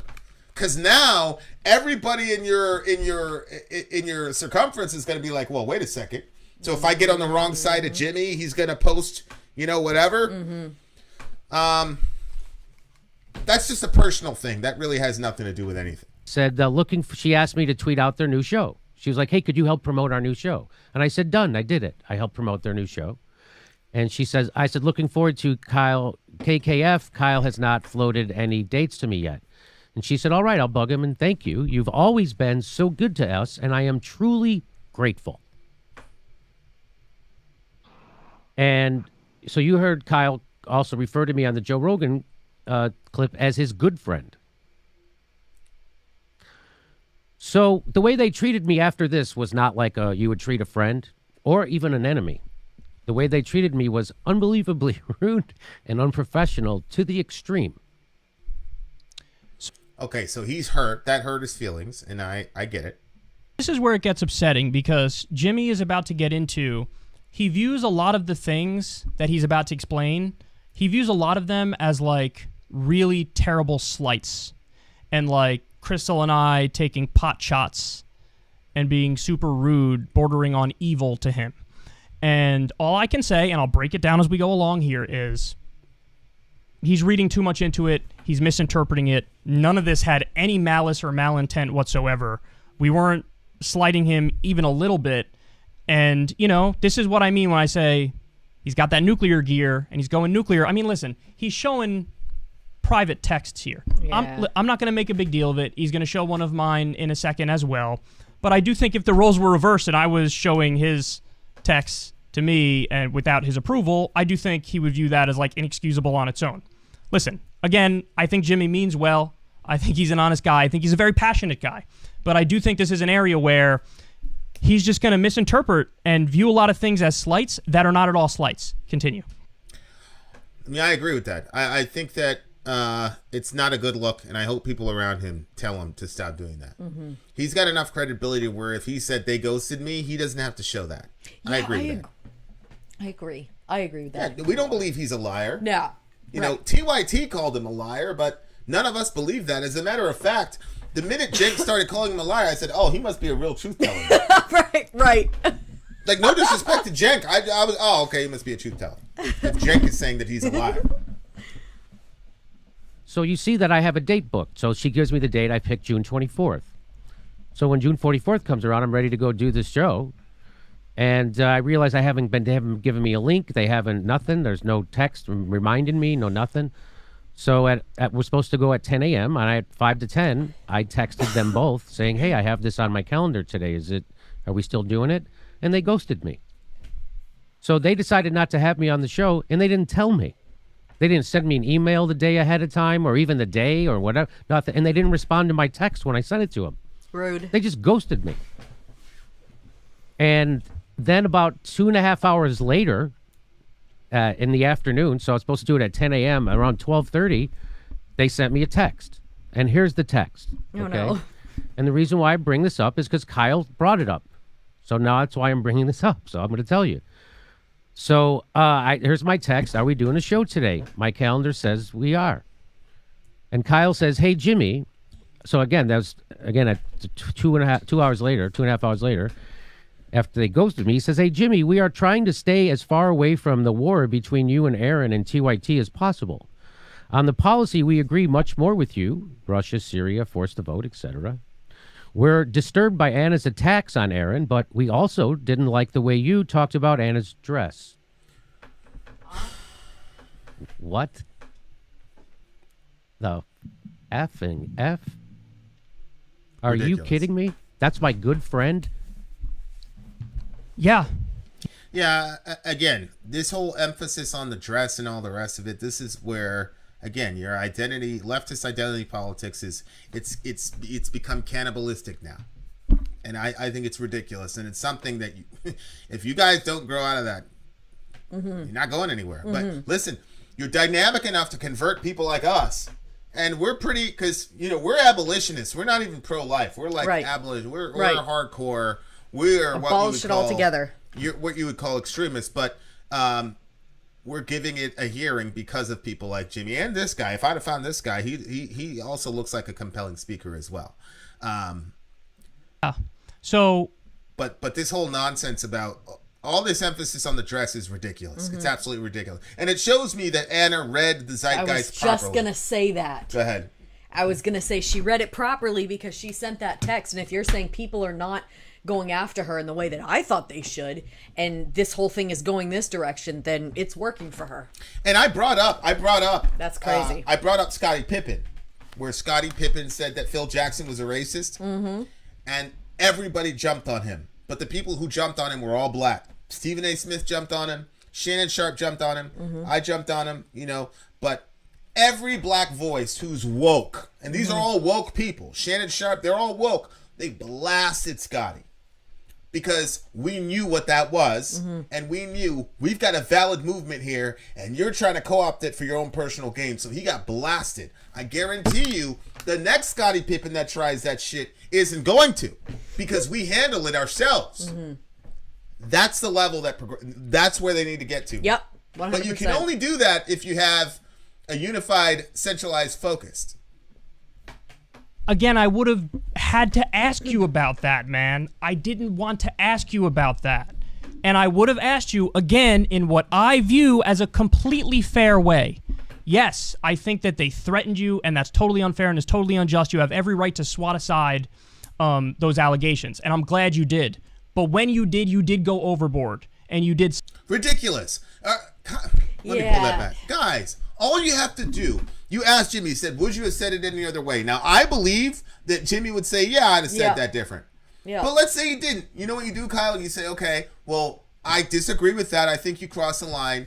Okay, now, Anna, why did you blackmail Jimmy? Right, exactly. That's all you have to do. Or gray mail. That is literally all you have to do. Yep. But again, our age is showing now because we don't know how to deal with conflict. Because we came up in an America where, everybody just get along and everybody gets a trophy and no winners and no losers and blah, blah. This creates a situation where you have a guy like this who's obviously talented, obviously gifted, but can't do something that simple and handle any sort of interpersonal conflict. I think that he knows how TYT is. I'm coming from a mom perspective. When I'm going to handle something when I have two kids that are fighting, I look at them and I decide which one on the particular subject is the more mature one. Doesn't mean by age, it just means by understanding of the situation and their quickness to be able to repent and apologize. Yep. And I talk to that person first. Facts. Because the other person, their ego is so big that if you talk to them first, they won't hear anything. So I talk to the one that I know is going to hear me, and then the other one can be like, well, okay, well, she said something to him too, so she's saying it to me now. You know what I mean? You see what I'm saying? Oh, no. So I feel like when he's going after Jimmy first and saying what he says about Jimmy and then going after TYT, even though TYT has done way more stuff. Yes. I feel like it's because he's trying to be like, TYT, I am saying something to Jimmy. Yes. But because clearly what TYT has done is way more, atrocious. Yeah. And no, Tasco, I did not say exactly what Kyle said. Go back and watch the video. I said I didn't like the vivid description of her body and that the word inappropriate is a mistake and that it's a generational issue. I even mentioned Jimmy's age and said this is a generational issue. So no, it's not the same thing as what Kyle is saying here. And secondly, I dealt with the blackmail and the gray mail and the porn and the sex trafficking. I dealt with all that. To this moment, Kulinski's still not talking about it. I know. He's like, man, it would be such an awkward conversation to deal with the word inappropriate. Yeah. What about the literal, hey, check out the naked vagina because YouTube has too much class to show this vagina, so go to our website. Maybe he doesn't want to say anything about it because there's a lot more stuff you could dig up on him. That who could dig up on him? That anybody could dig up on Kyle. Oh, yeah, I mean, I agree. Like, I said that Kyle could not deal with the pornification of TYT because he participated in it. Yeah. And we know that that's why he's not saying anything, because he participated in it. And so Jen and Anna are going to say, oh, really? Yeah. And I'm sure there's text messages and all the rest of it that he sent that weren't necessarily appropriate. As I said, text messages and also, remember, he's a Jen pulled guy. all that stuff down? Yeah. Oh, yeah. Real quick. They probably have stuff that got pulled down that we're not seeing, but Jenk has. I'm amazed that he's still, like, talking about this. Like, it was just so hard to have to talk to you, and I didn't want to have to talk to you about the word inappropriate. Yeah, I know. So I think it would have been a fair question to say, hey, do you think you went a little too far in the language that you used afterwards? I know you don't think it's fair. I think that's a fair question. And so I would have had to ask that question. And so in my opinion, the best thing I could possibly do was get as far away from the situation as possible and not have any of you guys on the show. Now, instead of trying for a second to see maybe why I would take this position, he's viewing it as a phenomenal slight. Now, by the way, let me correct the record here. He says we ghosted him. Jimmy, we didn't ghost you. We responded literally as soon as we could. We were recording a show, which is why it took over 2 hours for us to respond to you. But as soon as we saw your text, we responded. We talked for about 5 minutes. All right, go ahead. No. If you have a scheduled show with somebody, you don't go in and shoot another show and be so busy you can't tell that person, we decided not to do the show with you. That's baloney. That's unprofessional, and I don't buy that. If you're not going to do the show with them, man up and say you're not going to do it. They took 2 hours probably because they didn't know how they were going to say it, but you can't do that. It's unprofessional. And You should leave somebody. That is ghosting somebody. You left them hanging for 2 hours. But I don't care. Who cares if they ghosted him? It's rude. It's rude. Well, yeah, but why talk about it? Is it enough of an issue to even bring up? To where we need to bring the text messages out. You're going to compromise your friendship with Crystal and with Kyle and everybody else that has sent you a text over that? Yeah. Who cares if they go? I don't care if they ghosted Jimmy. What obligation do they have to talk to him? They had a show scheduled with him. He was supposed to come on. It's rude.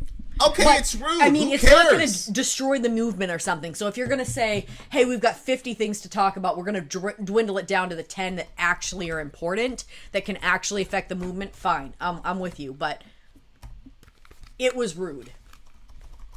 You don't just tell someone to show up for a show, plan it all in, and talk about how great it is that they're going to meet up with you and then ghost them. That's rude. It's rude, but I just don't understand why he took the time to even talk about that in the show. Like, it doesn't make any sense. Well, he's responding. I don't understand that. Because he's responding to Jimmy saying, "Look, they didn't even respond back to me," and he's saying, "Well, no, we didn't ghost you. We came back to you 2 hours later." And then he tries to say, "We were in the middle of recording. That's why we couldn't send the message." I'm not denying that it was rude and unprofessional, guys. What I'm asking is, who cares? I don't care that they were mean to you, bro. Like, this is about Syrian kids. Yeah. That's what I care about. Right. Syrian kids. And I see you. The weaponization of a very valid movement, which in my mind is pretty much over and done now because of women like Anna. Women like Anna put a knife in the back of the Me Too movement. And people like Anna also could have created a lot of dead bodies over there in Syria. That's my problem. I don't care that they ghosted Jimmy. It's completely irrelevant. I see what you're saying. I don't care. I see what you're saying, but... Yeah, I don't think it's important. I think he talked about it because people were saying Kyle just didn't know about the blackmail, but Jimmy texted the full story to Crystal and Kyle omitted it. Yeah, I mean, everybody's with you on it, Sori. So there you go. I am with the female. I don't think it's that big of a deal. To determine what the best response would be, and we decided just be completely honest. Be completely honest. Hey, we want to get as far away from the war as possible. We hope you understand. And honestly, we're so naive. We thought there was a chance you'd be like, yeah, I get it. It's gotten ugly. There's blackmail and there's #MeToo stuff. And, you guys are going for each other's intentions and you're saying you're grifters. And, I wouldn't be surprised if some of this ended up in court. So I wouldn't, I don't blame you for not wanting to get involved. But he didn't see it like that. Now, it's time for an apology, though. Because he's right about something here. And it's a very important thing, and I want to make no excuses for it whatsoever. We were flat out wrong to do it. We should have told him the day before, or the day before that. Okay. We should have told him at some point leading up to the interview that, hey, man, we don't think we can do it. We don't want to do it. We want to be as far away from this as possible. And also, I just don't want to ask you a question that I know you think is unfair, but I think is perfectly fair. So, we should have done that, and we didn't do that. And honestly, there's no excuse for it. I will tell you what we were thinking. Again, this isn't an excuse. This isn't a rationalization. This is just what was going on in our minds at the time. Why keep foisting it on Jimmy? Why not just say, if I was them, I would have said, look, I don't want to ask you this question, but if you come on my show, I will ask you this question. So if you're going to come, be prepared with an answer. Like, if Jimmy doesn't want to answer the question, then let Jimmy decide not to come on the show. See, I think Jimmy might respond to this, but I think something a lot more nefarious is happening here. What do you mean? Here's what I mean. Okay? The real crime here, and I just want everybody to focus, is twofold. One, Anna Kasparian and Cenk Uygur went on a publicly televised show and accused Aaron Mate of working for hostile actors like Russia and being on the payroll of a guy named Bashar al-Assad, which, whether or not you agree with the OPCW report, he has killed civilians. It's the Middle East. Do the math. So have we, by the way.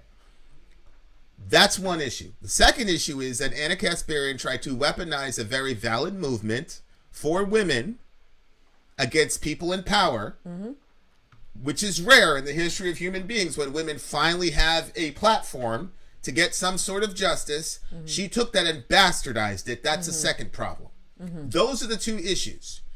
He was wrong on both of them. He said that the beef was drama and dramatic, and then he said that, and then he's all doing all this emphasis on the ridiculous, inappropriate comment, right? But he's dead wrong, and he's getting a bunch of kickback. So what does he apologize for? The thing that has no ramifications for anybody outside of just Jimmy Dore. Did you catch that? Yeah. So the real crimes that affect bunches of people, Syrian people and women in this country, in the Western world, those are the real crimes, and those are where he failed. No apology yet. But for something that's a personal issue that only affects Jimmy Dore, now he apologizes. I'm out. I'm sorry. That seems to be very purposeful to me. And then he's saying we should have told him we didn't want to ask him that question. Jimmy Dore has this like, hey, I'm just a guy in my basement. He's extremely intelligent. I am certain that Jimmy Dore would have no problem answering that question. And I think Jimmy's going to respond and say, what the fuck? I could have answered that question, no problem. And if he does, then what? Yeah. Because you had his number, Kyle. Yeah. Like, I'm not with that. I'm having a problem. That's what you're apologizing for, explicitly. Okay. But then he defended the fact that he didn't speak up when TYT said something, even though he's affiliated with them, even though he's friends with them, even though the consequences of what they were saying was way more gravitatious than what Mike whatever said about his Twitter feed. Nah, I'm sorry. I got a problem with that. Honestly, we were afraid of the argument that would come when we told you, hey, we don't want to have you on. We don't want to have Jank or Anna either, but like... Okay, I'm going to try to get... Hey, listen, Thomas Scott, do me a favor and get me the link to that, because I will look at it right now. No. Primo Radical interviewed Jimmy 2 hours ago, asked a question to Jimmy, and Jimmy answered it. If that's true, you got a problem, Kyle. Yep. Because send that to us. You're hanging out on this idea that Jimmy, that was such a tough. First of all, would you send have us done the link? VinandSori@gmail.com. First of all, the would you have done it any different question is the easiest question in the world. Because even if you said something good, you could always say it better, right? So if you said something bad, there's a way you could have always said it less bad. So that's like the easiest. That's the simplest question of all time. Anytime somebody does something wrong. So. No. But I'm gonna try to find that. I want to have you on. We were very afraid. Hey, it's possible when we say this that he might get really angry and view us as like the enemy, and that's kind of what happened. He took that as a slight, and he viewed it as now we're the enemy, and we were trying to. He sent you the link. It's in every step of the way, and this was. Part of the problem too is that I'm a non-confrontational guy. I don't want confrontation ever. See, that's the more honest take here. I don't believe I shouldn't have said nefarious. I think the main issue here is his inability to confront his friends. Hey, listen, Thomas Scott, do you have a timestamp for that? Thomas Scott, if you have a timestamp and you send it to us, I'll send you a free Middle America shirt, free of charge. Dead serious. Okay, so he did send the link. Yeah, I got the link, but it's a 43-minute video. Yeah, so just if he could timestamp that for us in the chat. Timestamp that moment, because remember, guys, Kyle is saying I couldn't have him on because I was going to have to ask this terrible question, and Jimmy is saying it's not a fair question. Okay, 12-minute mark. You want 12? Me to check? Yeah. Go check that, please, por favor. On the personal level, right? Like I scream on this show and whatnot, but it's all in the abstract. It's all political, but on the personal level. Like, every step of the way, I wanted to figure out how to de-escalate and make it so that, nobody's mad at me. Like, I wanted to salvage my friendship with Jimmy while also being completely honest with how I felt about the situation. I completely understand that. So I'll just say that when you said, I don't want any parts of you or anything like that, I'll just say that you were caught up in a heat of passion. And guys, to be fair to him, I mean, he basically said it. He's like, this is at night. I didn't want to talk about this. He was grumpy. Yeah, that's it. He was grumpy. So there you go. So I'll give him a pass for that. He's being honest there. I think that's the crux of the issue. All the other shit about asking the question and all the rest of it, and even the apology, I think is ridiculous. You know, I agree the ghosting thing is mean or whatever, but Rude. There's so many important things happening that it's ridiculous. But what we're going to do right now, guys, is we're going to take a quick look at this conversation with, this is Primo Radical. Jimmy Dore, welcome back to the show. Like, share, comment, and subscribe. Primo Radical's website, guys. I mean, his YouTube channel. Sorry, babe. Because he's the reason that we have this. So check him out. His name is Primo Radical. I'll try to put the link in the thingamajig if we can work with the technology. Now, you said this was at the 12-minute mark? Yep. Okay, so we're gonna look at the 12-minute mark of this thing. Shout out to the guy who found it. Hey, do me a favor, send me your email, your address, so that I can send you a Middle America shirt. Actually, I'm going to send you an email back right now to send your information to, because it's going to be a separate secret email that you're going to send it to. Okay, so here is Primo Radical asking Jimmy Dore. He's got to work on your lighting, bro. Holy shit. I know. Okay, here's Primo Radical. Hardly. And so in this last video, he essentially said the reason that he didn't want to have you on is because he didn't want to ask you a question. So I'm. Oh my God. Yep. Oh my God. He's addressing it directly. Here we go. Going to ask you the question that he didn't want to ask you. When you were revealing the blackmail attempt by Anna Kasparian, you used the term that she was dressing inappropriately. In retrospect, do you think that that was the wrong terminology to use in that response? The only reason I had to talk about that was because she was fucking blackmailing me. And you're gonna nitpick the words that someone who's being in the most sleaziest thing you could do, the thing you could never defend yourself from. You're gonna do. She's gonna weaponize an incident from 7 years ago. That's an obvious, transparent bullshit. She's gonna misuse the hashtags #MeToo thing that makes other women not be fucking believed. And the problem Kyle had was that I said she dressed inappropriately when I had to explain what happened. I agree. That's essentially what I just said. I think it's ridiculous. But again, this is a flaw in Jimmy's presentation. Jimmy, let other people be angry for you. There are literally millions of people who are angry for you. Yeah. What they're doing is they're presenting, oh, Jimmy's a crazy person. He's impossible to reason with. And then here he is. Nuclear. But listen, he's right to be angry. Yeah, he is. He's right to be angry. But see, he doesn't understand right now who he is. He's still thinking like Jimmy Dore. Mm-hmm. He's still thinking like the comedian, the funny guy, the weed smoking guy in the garage. You're not that, bro. You got to play politics now. Yep. Hide your emotion. You got to know when to turn it on and when it 100%. We've got a kid. Massively emotional kid. Very emotional. And then he goes off at the handle. And I pull him on the side. I said, listen, little bro, your emotionalism is your superpower. Mm-hmm. I say, look, when you grow up, they're going to tell you that men aren't emotional. It's unmanly to be emotional. Those people are full of shit. That's what the Bible says. I said, the only thing with you, bro, is you got to figure out when to channel that energy. You got to figure out when to channel it. Yep. So, Jimmy, when here's the rule that I try to use. When it's time to advocate for other people, God gives you anger, righteous anger, to give you the energy you're going to need to overcome corrupt politicians and all the rest of it. Mm-hmm. So use your anger for others. Let other people be angry for you. Now, some of this is still being angry for others because I do believe Jimmy's talked about the Me Too concerned movement. about legitimate Me Too claims. Yeah. So, but it comes off as self-defensive, and anytime you get that angry in self-defense, people generally are going to look at it with the screw face. Yeah. Right? Okay, we continue.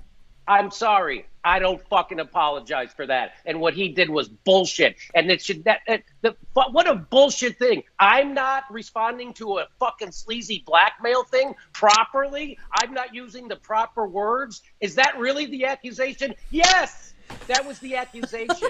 And of course I showed Kyle Kulinski to be a complete full fucking outrage pearl clutcher because he had tweeted at Anna Kasparian before, hey, why don't you masturbate on camera? I bet you'd get more live stream viewers. And Anna Kasparian went back, I bet we'd get 6,000. So they're all fucking pigs. They're all fucking pigs, and they're trying to slime me, and it's not working. Yeah, as you mentioned, I didn't fucking talk about it the right way. I'm getting fucking smeared and in the sleaziest way possible, and I said inappropriate. Oh my God, Jimmy Dore said inappropriate. Did he say inappropriate? You don't want to punch Cenk Uygur in the face for smearing Julian Assange while he's being tortured. You don't want to punch Anna Kasparian in the face for tweeting out a fucking doctored video to smear an award-winning anti-war journalist. You don't want to fucking punch Cenk Uygur in the face for calling Jimmy Dore a neo-Nazi. You don't want to punch Anna Kasparian in the face for doing an obvious, blatant misuse of the hashtag #MeToo. You don't want to no, but Jimmy Dore said inappropriate when he had to defend himself against a fucking sleazy smear. That reveals Kyle for who he is. Whoa. See, another... He took a drink. Okay. I mean, you can't say you can't look and look. I was like, oh, Jimmy would answer that question. He's a smart guy. And you were right. I was wrong. Emotionally. I Why? was wrong. I did not think Jimmy was gonna respond that way. Yeah, I thought he was gonna be like, yeah, man. All calm. You know what I'm saying? Yeah. Yeah. But so he was overly emotional. But I mean, what? Do you think he said something wrong? No, I agree with everything he said. Yeah. But the way he said it, somebody in his camp has to tell him, Jimmy, you're bigger now than you realize. Mm-hmm. Jimmy, you're Bernie Sanders now, bro. Yeah. You can't do that. And now what you've just done, unfortunately, is Now listen, I'm gonna say something. Don't get angry at me. That is a form of cowardice, Kyle, when you won't confront somebody you love because you don't want to mess with the relationship. That's a form of cowardice, but Jimmy just validated Kyle's cowardice here. Because what Kyle was afraid want that. What Kyle was afraid of Yeah. has just now been validated. Yeah. So you get your free shirt. Congratulations. Thank you for dealing with it. Holy moly. All right, so we're back now to Kyle. So I just watched Aaron Mate and Jimmy Dore respond. 23-12. Okay. Yes. Oh, good. Good thing I have you here. My partner in crime. All right. 23-31. All right. There we go. Make it so that, nobody's mad at me. Like, I wanted to salvage my friendship with Jimmy while also being completely honest with how I felt about the situation. Okay. So I'm gonna deal with Ronan here. So many people who know who Bernie is. You think they even know who Jimmy is at the same level? What are you smoking? Ronan, what I'm talking about here is everybody knows who Bernie Sanders is, right? But none of us who are progressives, and again, I'm not a progressive, but I don't believe any progressive believes anymore that he's Bernie's the guy and that he's on the team. Mm-hmm. Bernie was the initial ideological leader for the progressive movement. After he genuflected to Joe Biden, he's since lost that mantle. And what I'm saying is, if you look at Jimmy Dore, especially at the not the fight for 15, but the force to vote moment is the moment when Jimmy became the ideological and practical leader of the progressive movement. And that's what I believe is happening. That's my theory. I mean, I like Jimmy's energy on it. Like, he feels a certain way and he's putting it forward. And I think that was one of the things that we saw with Bernie, is that when it was time to stand up and put some energy forward, he just didn't have what it took. And so because of that, he backed down on some issues that he should have been more forthright and forward about. And so to me, Jimmy is like, yeah, he was a little too much, a little too extra. Yes. If you're talking about, being PC, then yeah, he should have toned it down and kind of brought it. But at the same time, like, I don't know. But I liked Trump's energy. And I know that Trump did, he wasn't a perfect guy either. And I'm not a complete Trump person either. But I did like the energy and the way he put stuff forward. Alec Ashmore. Jimmy has angry black woman energy. Oh my gosh. You can't say something like that, Alec. What is wrong with you? And how dare you laugh about that? Oh, that's Alec, man. That's the homie. I don't care. He's right, though. Yeah, but he's got that like I'm gonna snap at you out of nowhere. Yeah, You've but they never have- dealt with angry black women. I have. Yeah, but they have Don't come at me reason for with that why they're liberal like that. Don't come at me with that liberal shit. Yeah, well, Don't come at me they with that have liberal reason shit. for why they're like that. Yeah, but I mean, he can make an observation. He said she had angry black woman energy. Wow, Shout out to my black queens. Shout out to my black queens. Yeah. By the way, audio is clipping. It's because I'm yelling, bro. Thanks for the shout out though. All right, we continue. And so I figured the best way to do that is just to stay out and not have anybody on the show. Because if I don't have Jimmy on the show, I don't have to ask him about, hey, didn't you go overboard a little bit with your language when you were swatting aside the allegations? Didn't you slut shame? So I figured, hey, man, I can keep my integrity because I'm not lying. I'm just not talking about the issue. I can keep my integrity and I can keep my friendship with him if, he doesn't come on the show. Well, unfortunately, he didn't, think that we had a good reason for not wanting him on. He got very angry. Let's continue. So I sent them a text back, and here it is, but I'll read it to you. I said, I'm stunned by this. You are trying to draw a ridiculous false equivalency that ultimately takes the sides of a blackmailing and smearing of me and a McCarthyite smear of Aaron. The way I talked about Anna's dress amounted to me saying nice news skirt. I told this joke at a time when Anna and Cenk were doing segments such as mocking Britney Spears' old cooch in their effort to become the Howard Stern show. And the way I responded to Anna's embarrassment at my joke was to apologize and send her a card immediately without a pressure campaign or threat of a blackmail, as a friend would do. And a salad, too, I believe. You are somehow trying to draw an equivalency between that incident 7 years ago and what Anna and Cenk are doing now. Let me be as clear as I can be. I'm not at all drawing an equivalency. There's a difference between a false equivalence and just saying, hey, I want nothing to do with this. Because if I'm being completely honest about my opinions, I'm 85 or 90% with Jimmy and Aaron on this, and I'm 10 or 15% with the Young Turks. Yeah, but where are you? On what basis can you be with the Young Turks? Mm-hmm. Is it just the word inappropriate? Like, does that make up 15%? That makes up 10%? The word inappropriate makes up anything? This is what I'm talking about. The ghosting thing is ridiculous, and the inappropriate thing is ridiculous. Both people making a big deal about that, to me, is I'll never understand it.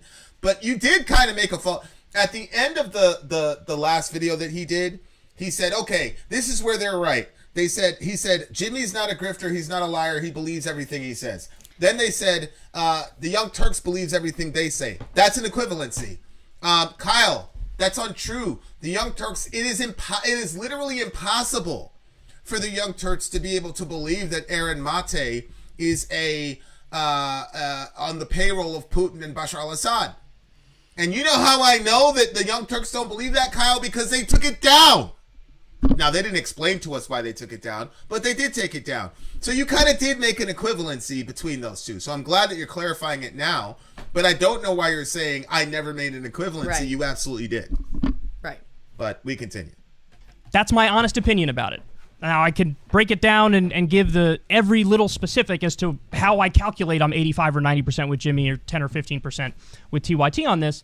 But suffice to say, there's a giant difference between saying, I think there's 50% blame here and 50% blame here, and just saying, hey, I just don't want to be involved in this. Can you please understand why I wouldn't want to be involved in this? So there is no equivalence. I don't think there's any equivalence in this fight. I'm very much more on one side of this. But I don't want to have anything to do with it because it is ugly and it is personal, even though they would claim it's not. Okay, for the last time. Blaster Master's correct. I think Jimmy's right to be mad about being ghosted. Jimmy put aside a day to go on their show. I agree. I agree that he is right to be angry. What I'm saying is it's not relevant to me. I don't care if Crystal and Kyle were mean to him. I do care, though, about Jimmy getting blackmailed because of Anna's political motivations. I care about that. And I care about Syrian children. Mm-hmm. I don't care about the personal business 100%. Scuffle between those two. That's all I'm saying. That's why I say that Jimmy, there's no... Look, if you know that your people... Jimmy's a real one. Like, Jimmy could be, like, in the streets. He could land in the streets where we were, where I grew up, and he would be down. Like, he would be down. Like, he's a real live gangster. So when you're like that, and there's a world full of, milquetoast people, like, no disrespect to Kyle, but I mean, if you're a journalist and you're saying, hey man, I didn't want to ask you a hard question. It's like, then you're going to have people that are going to love you and want to die for you. Mm-hmm. So with anything that you bring up in this jihad, your folks are going to go after him. I'm not saying that Jimmy's, I'm saying like, I don't believe, again, this is me saying, I don't believe Jimmy understands how important he is. Mm-hmm. And so he's talking about this like he's a regular person. And then if you go to Kyle's stuff, now all these people, oh, is that why you ghosted Jimmy? So now you got people that are taking on this, oh my God, you ghosted Jimmy. Mm-hmm. That's not the issue. Right. That's what's bothering me. Right. Stay on the issue, Jimmy. One is the weaponization of Me Too, and the other one is the destruction of lives in Syria, and the third one is being able to just slander somebody and make shit up out of whole cloth. Right. And there's no accountability for any of it. That's the ultimate issue. Don't get people all riled up about you getting ghosted. Mm-hmm. That's what I'm saying, guys. All right, we continue. Or personal, again, I don't know how they make that claim, but they do try to make that claim. And then a few other points here which I think are important. He brings up how it's a McCarthyite smear campaign. Totally agree. And Jimmy, you know that because in my previous segment, which you watched, I say that's correct. You guys are being McCarthy smeared, for sure. So, again, it's weird because I feel like I'll say something, they agree to it, and then they'll bring it up again later as like a strike against me, as if I'm unfamiliar with what is a McCarthy smear. Okay, so during the Red Scare, I mean, we were going up against the Russians. Yep. You had this guy McCarthy, and remember The Crucible, that book? Yeah. It was about it was a witch hunt. Yep. And it was an analogy for the Red Scare. So McCarthy was this guy, and he's like, "Oh, you're a Russian." Oh God. And you're red, and blacklist people, completely destroyed their lives, executed people, horrible. So during this whole Russia situation, if you didn't go along with establishment media, Trump, Russia, I mean, you could look at the comment section in Middle America from last year. It's a bunch of milquetoast leftists calling me a Russian bot and a Russian this and Russian that. It just got to the point where it became sort of like a neurotic issue. Wow. Like, I really believe that. I think America, there is some neurosis now. I mean, scientifically, you can make that case. Mm-hmm. So, I mean, that's what they're talking about. Okay. Feeding into X, Y, or Z, but I'm not, because I'm on the record on all those things, and I don't agree with the McCarthy smears, and I don't agree with the smearing of Aaron. I don't agree with the threats they did to you, so on and so forth. But he actually ends up in that little clip there showing another reason why I didn't want to get involved, because TYT to one extent or another was basically arguing Jimmy Dore's a misogynist, right? That's one of the arguments that they're making.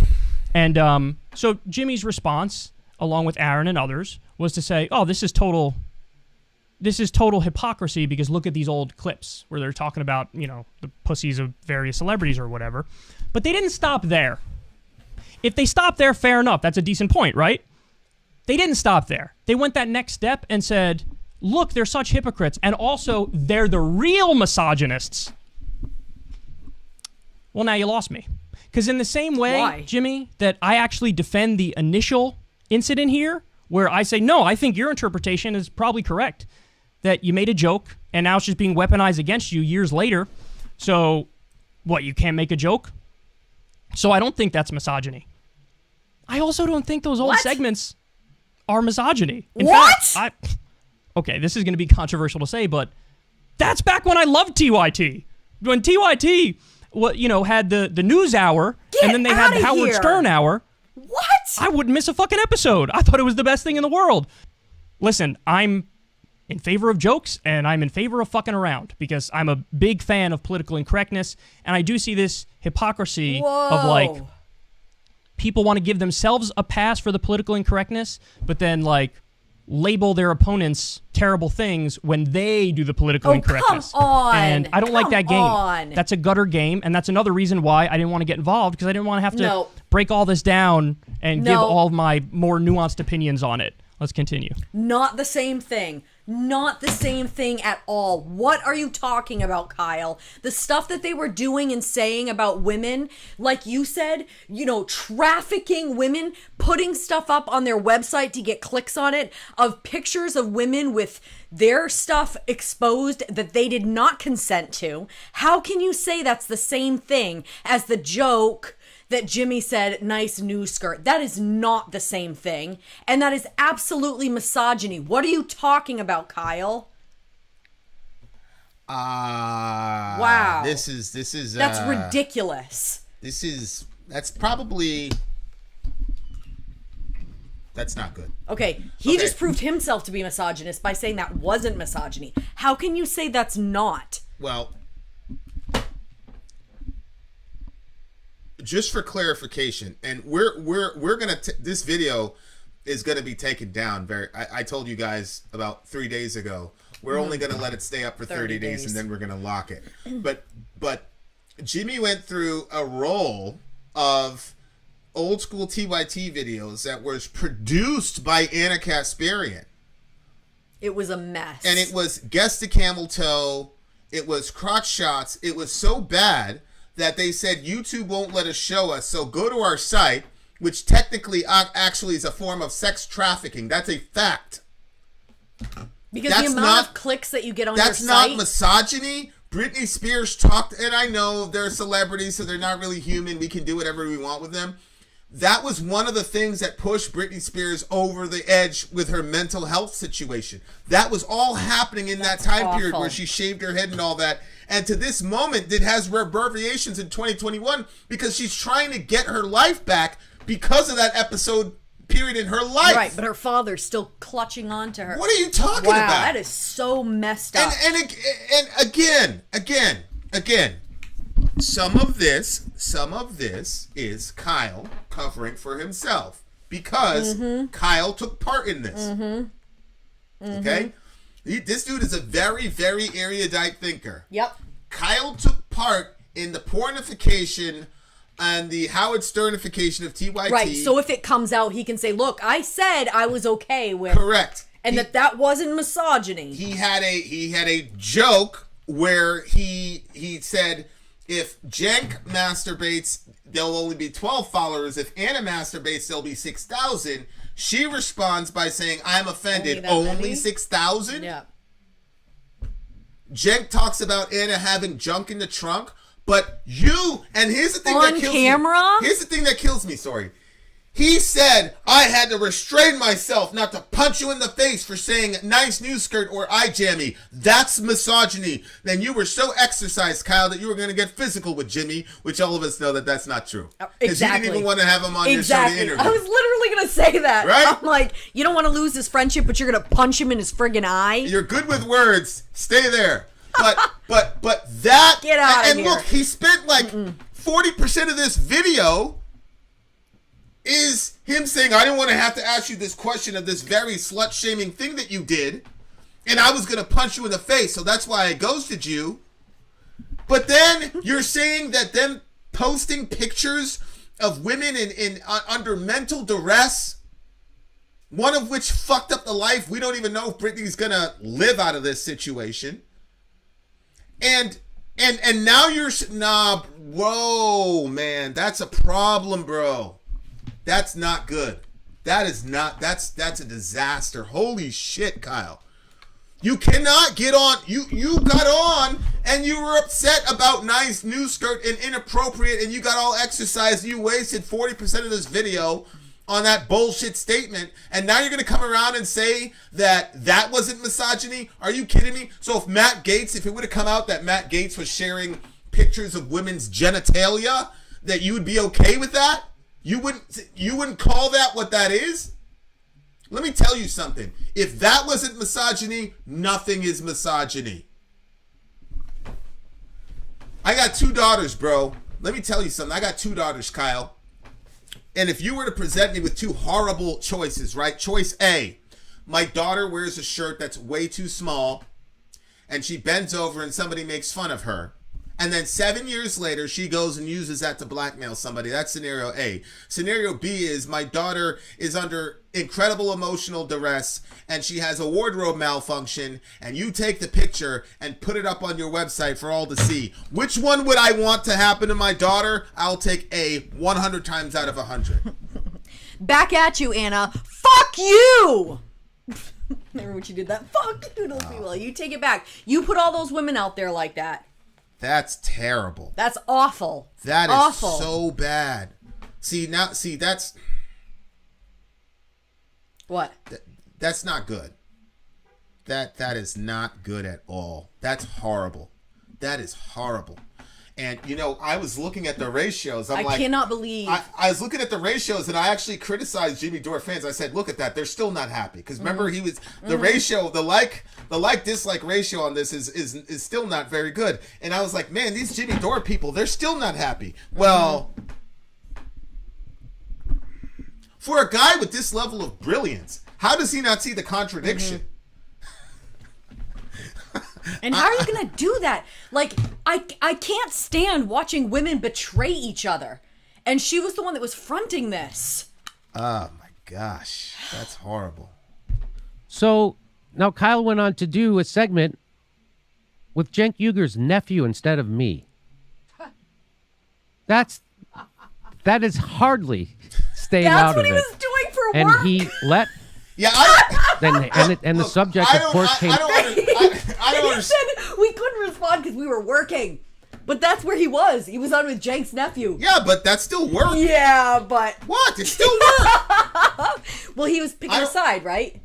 No, because Cenk's nephew is not on the show anymore. Yeah, that's true. No, Cenk's that's true. And Cenk's nephew dunked on him. That's true. Cenk was the one who was like, come on. What are you doing? I was wrong. Yeah. I take that back. I don't understanding this. I don't understand, like, this part. Like, why is it wrong that he put Cenk's nephew on the show? Like, he's a political commentator in his own right. He's got, I mean, I don't necessarily Well, I don't know. Let's wait and see what Jimmy says about it. I don't understand why that's a problem. And here's how they covered it. They stay out of, like, all the fucking Jimmy Dore drama or whatever the fuck's going on at any given moment. Like, people will always come in and they're like, dude, what do you think about this? I'm like, no. Yeah, I feel the same way. Yeah, shut the fuck up. Like, look, we're all simpatico there. Yeah, I would much rather talk about, you know, like, literally using a pocket pussy than that. Which I do. I talk about a variety of different things. I just don't think that, like... But again, this is a kind of environment that these people have. And then, so you can talk about things like that, but you can't say inappropriate. Ridiculous. And by the way, I do think that's an inappropriate conversation in political talk. Oh, absolutely. It's just hilarious. Unbelievable. That they're all... good thing he didn't say nice news. Anyway, so they're laughing off. They're framing it as Jimmy Dore drama, which is unbelievably disingenuous and a disservice to what's happening. Yeah, I would agree. And it's a dishonest framing. Wait, by news what's people dishonest? Because they're calling it Jimmy Dore drama instead of saying what's actually happening. It's not Jimmy Dore drama. There's some actual things happening. Hey, this babe, is not what. Thomas Scott sent us an email. He said, I emailed a tweet you should see. Just refresh that, maybe. And they do know better, because I already told them. Because they're doing that. I already sent them that text. They already know this.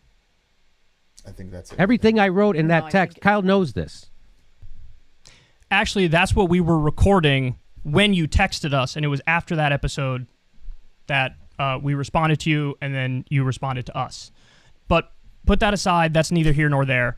There's a bunch of things I have to say in response to this. See, this is where everything really changes. Because, again, early on, they were very fair. They were like, hey, you know, Kyle's right on force the vote. He helped us a lot. He was eloquent. I think basically they argue, yeah, he's a good faith actor. And then now here, they're really reading into this clip a lot of stuff that's just not there.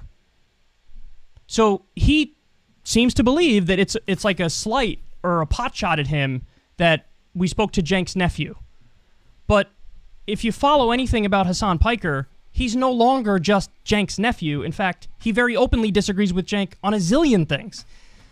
Hassan Piker literally dunked on Cenk for the same dumb tweet about sky gods with Israel-Palestine as Aaron Mate did. Yeah, I agree. I agree. I think that having Hassan on is completely valid, and I don't understand Jimmy's argument there.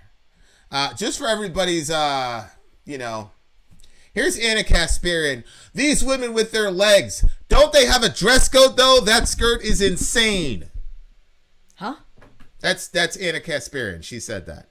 These women with their legs, don't they have a dress code though? That skirt is insane. What? That's Anna. That's Anna saying that. Wait a minute. This Matt guy posted that. I'm not familiar with Twitter. So I guess that means Anna is misogynistic, not because she was showing people's camel toe and their naked vaginas and showing you where you could see it unedited.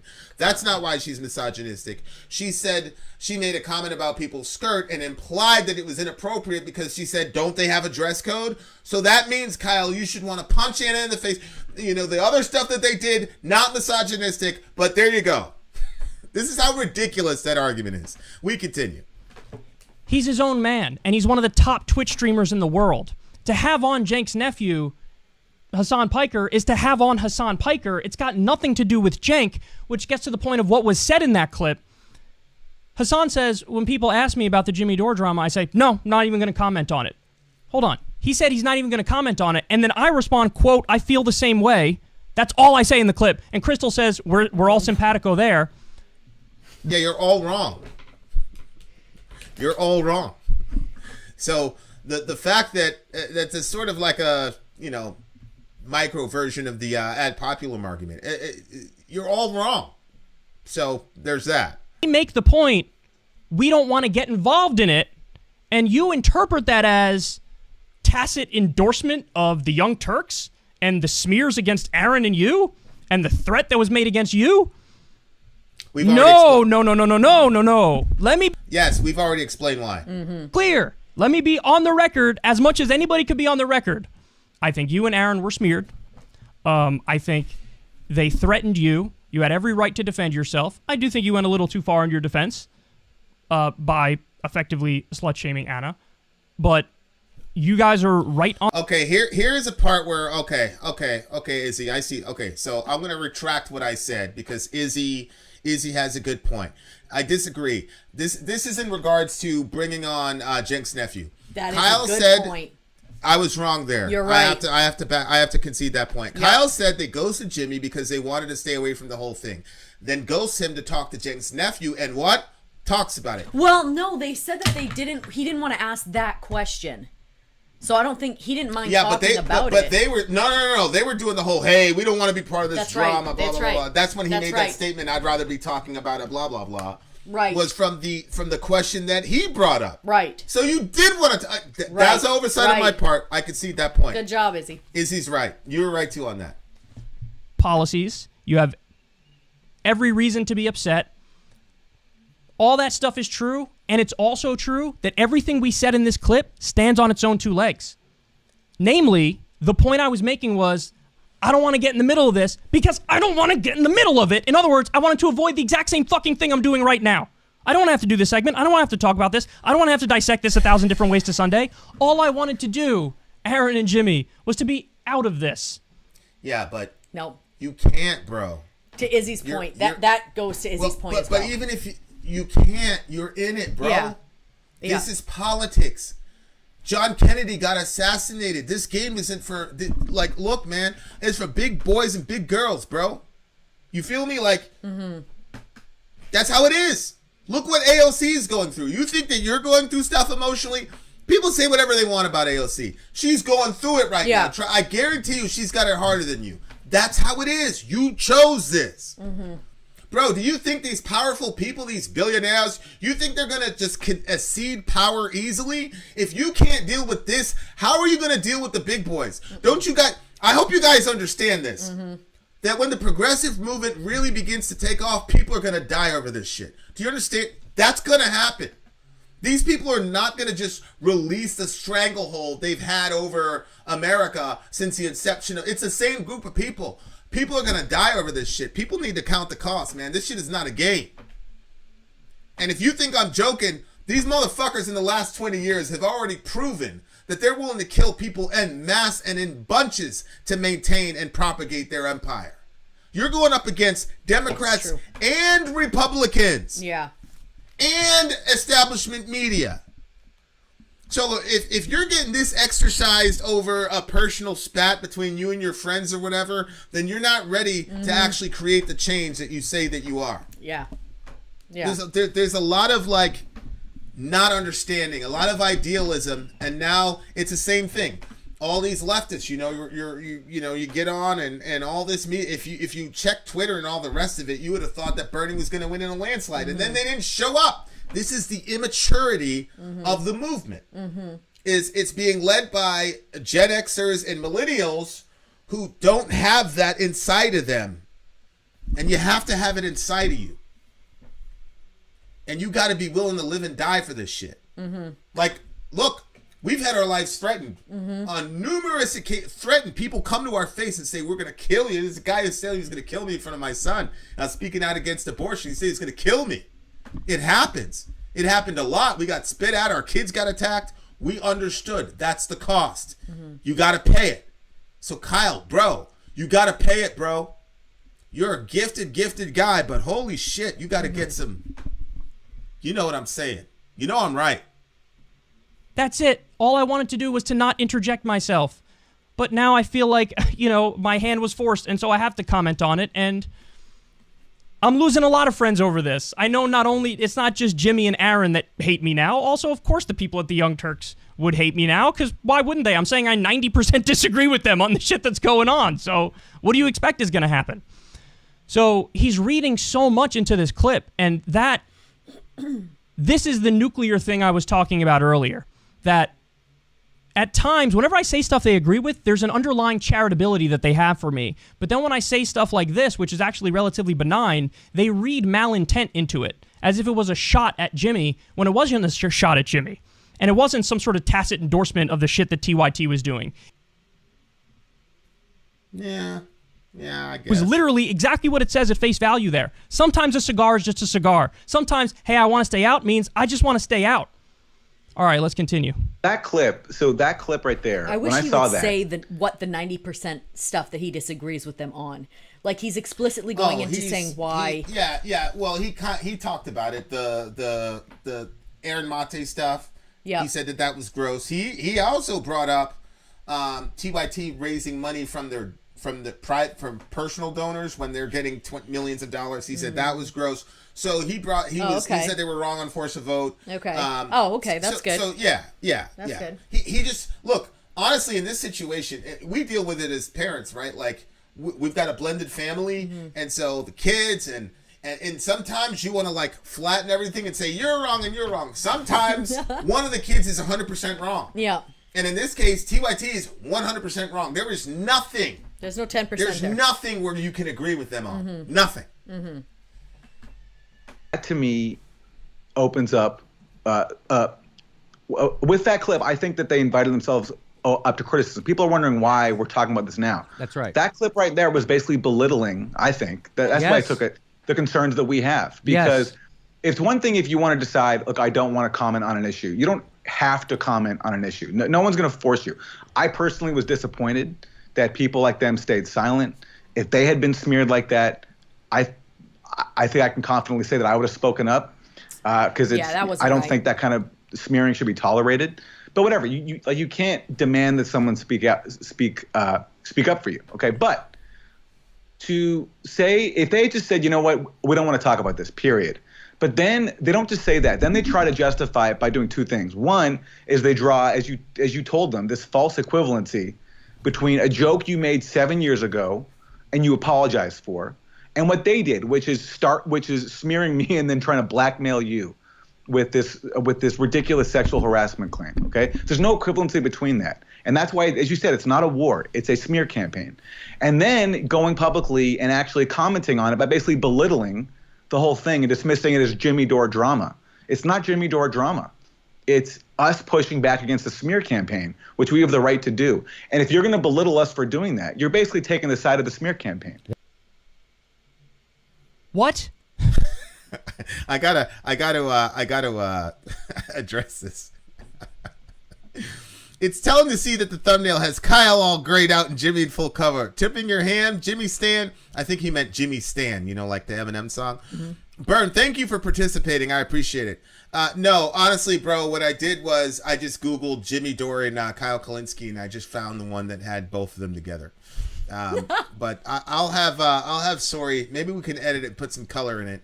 But I think Kyle's words are doing more damage than my black and white picture. Yeah. But I see your point. That wasn't what I was trying to do. I think that this dude is. I think his main flaw is just the desire to be liked. But yeah, I feel like in the Bible you've got Moses, who's really the guy, and so Yahweh says to Moses, "Go down there and tell Pharaoh to free us." And Moses says, "I have uncircumcised lips," which he had a stuttering problem. So God says, "Okay, fine. I'll send Aaron. I'll send Aaron with you because he's the articulate one." So every time you hear Moses said, "Let my people go," it was really Aaron talking because Aaron was the articulate one. That's how I look at Kyle. This guy is articulate. He looks the part. He's handsome. Jimmy can be the ideologue, and let Kyle be the mouthpiece. Mm-hmm. And Jimmy's no slouch himself. That's how I view Kyle Kulinski. But he's got a flaw, and the flaw is cowardice. So there's that. It baffles me that they could watch that clip and think that's me saying I'm basically taking the side of the smear campaign. That's me saying exactly what I said there, which is I just don't want to be involved in this. I just want to get out of this. That's all it is. I mean, they're reading so much into that when none of it was actually said. So, I mean, let's go through it. They keep bringing up false equivalence, false equivalence, false equivalence. That's because at the end of your last video, you said, here's where they're right, here's where they're wrong. And then you said, Jimmy believes everything he says and TYT believes everything they say. No, they don't, because they purposely lied. Right. And we know they lied because they took down the video with no explanation. Exactly. And that's because they were trying to protect themselves for liability because everybody and their mother, including me, was telling Aaron to sue them for libel. That's what happened. Unbelievable. I don't know how. By the way, shout out to the maestro. The maestro is a teacher. And the maestro said, look, man, if I showed up at school, look, I'm a teacher. By the way, thank you for what you're doing, maestro. Real shit. Shit, man. Hey, listen, if you want a free Middle America shirt, we'll send you one too. Dead ass, because I support that. Teachers. Send an email. We need more male teachers too. VinanceSori@gmail.com. I'm a teacher. If I dress for work at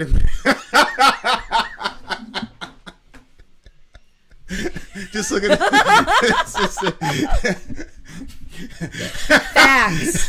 Facts. I like this dude, bro. Look at it. He said, if I dress for work in a mini skirt and bent over, people would have every right to say I was dressing inappropriately for work. Shout out to the homie.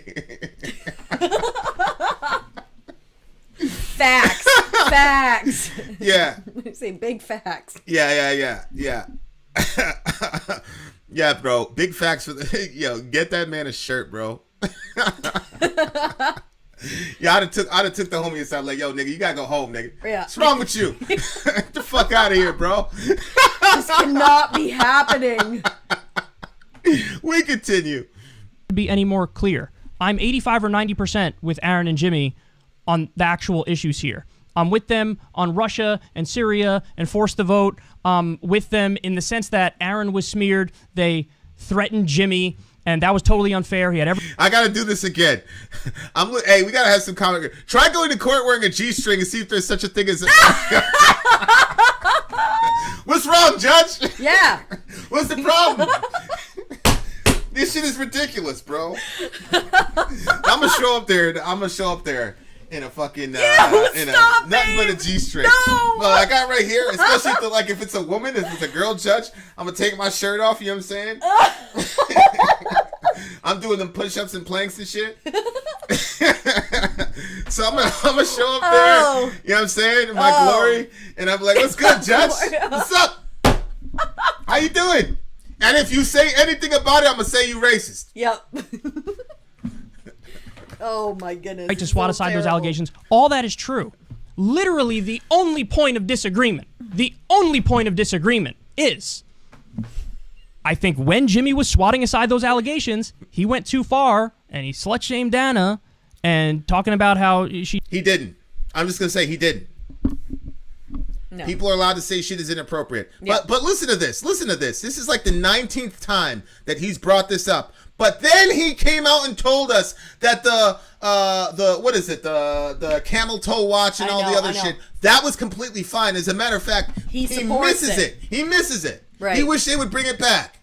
What other can you imagine if that happened to Demi Lovato? You don't know Demi Lovato, but this girl's OD'd a bunch of times. She's struggling with drugs. Can you imagine if these motherfuckers would have done that to that girl? She'd have killed herself. And he's saying, oh yeah, I wish we could have that back. But now you're saying Anna got slut shamed. Nah, bro, miss me with that shit. So wrong. So wrong.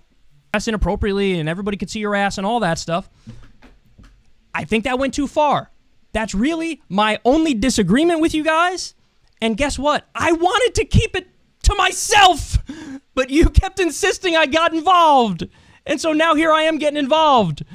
You know, and I don't know how else to say it because I was crystal clear there. I just didn't want to be involved or say anything. And then it's like you guys kept insisting I got involved. Then I told you what I really thought, and my 90% disagreement wasn't enough. It needed to be 100% agreement, or you do an hour-long segment where you come after me. Because you said you were going to give it an eye jammy. Right. You said you had to hold yourself back from beating up old Jimmy because he said nice new skirt. And then on top of that, at the end... It's so hypocritical. At the end, you said, now I want nothing to do with none of y'all. That's what you said, bro. But now you're saying how you wish those sessions would come back. I'm just confused. Like, why are you acting like you don't know why he's gonna go at you? Right. Right. What do you mean? You said that.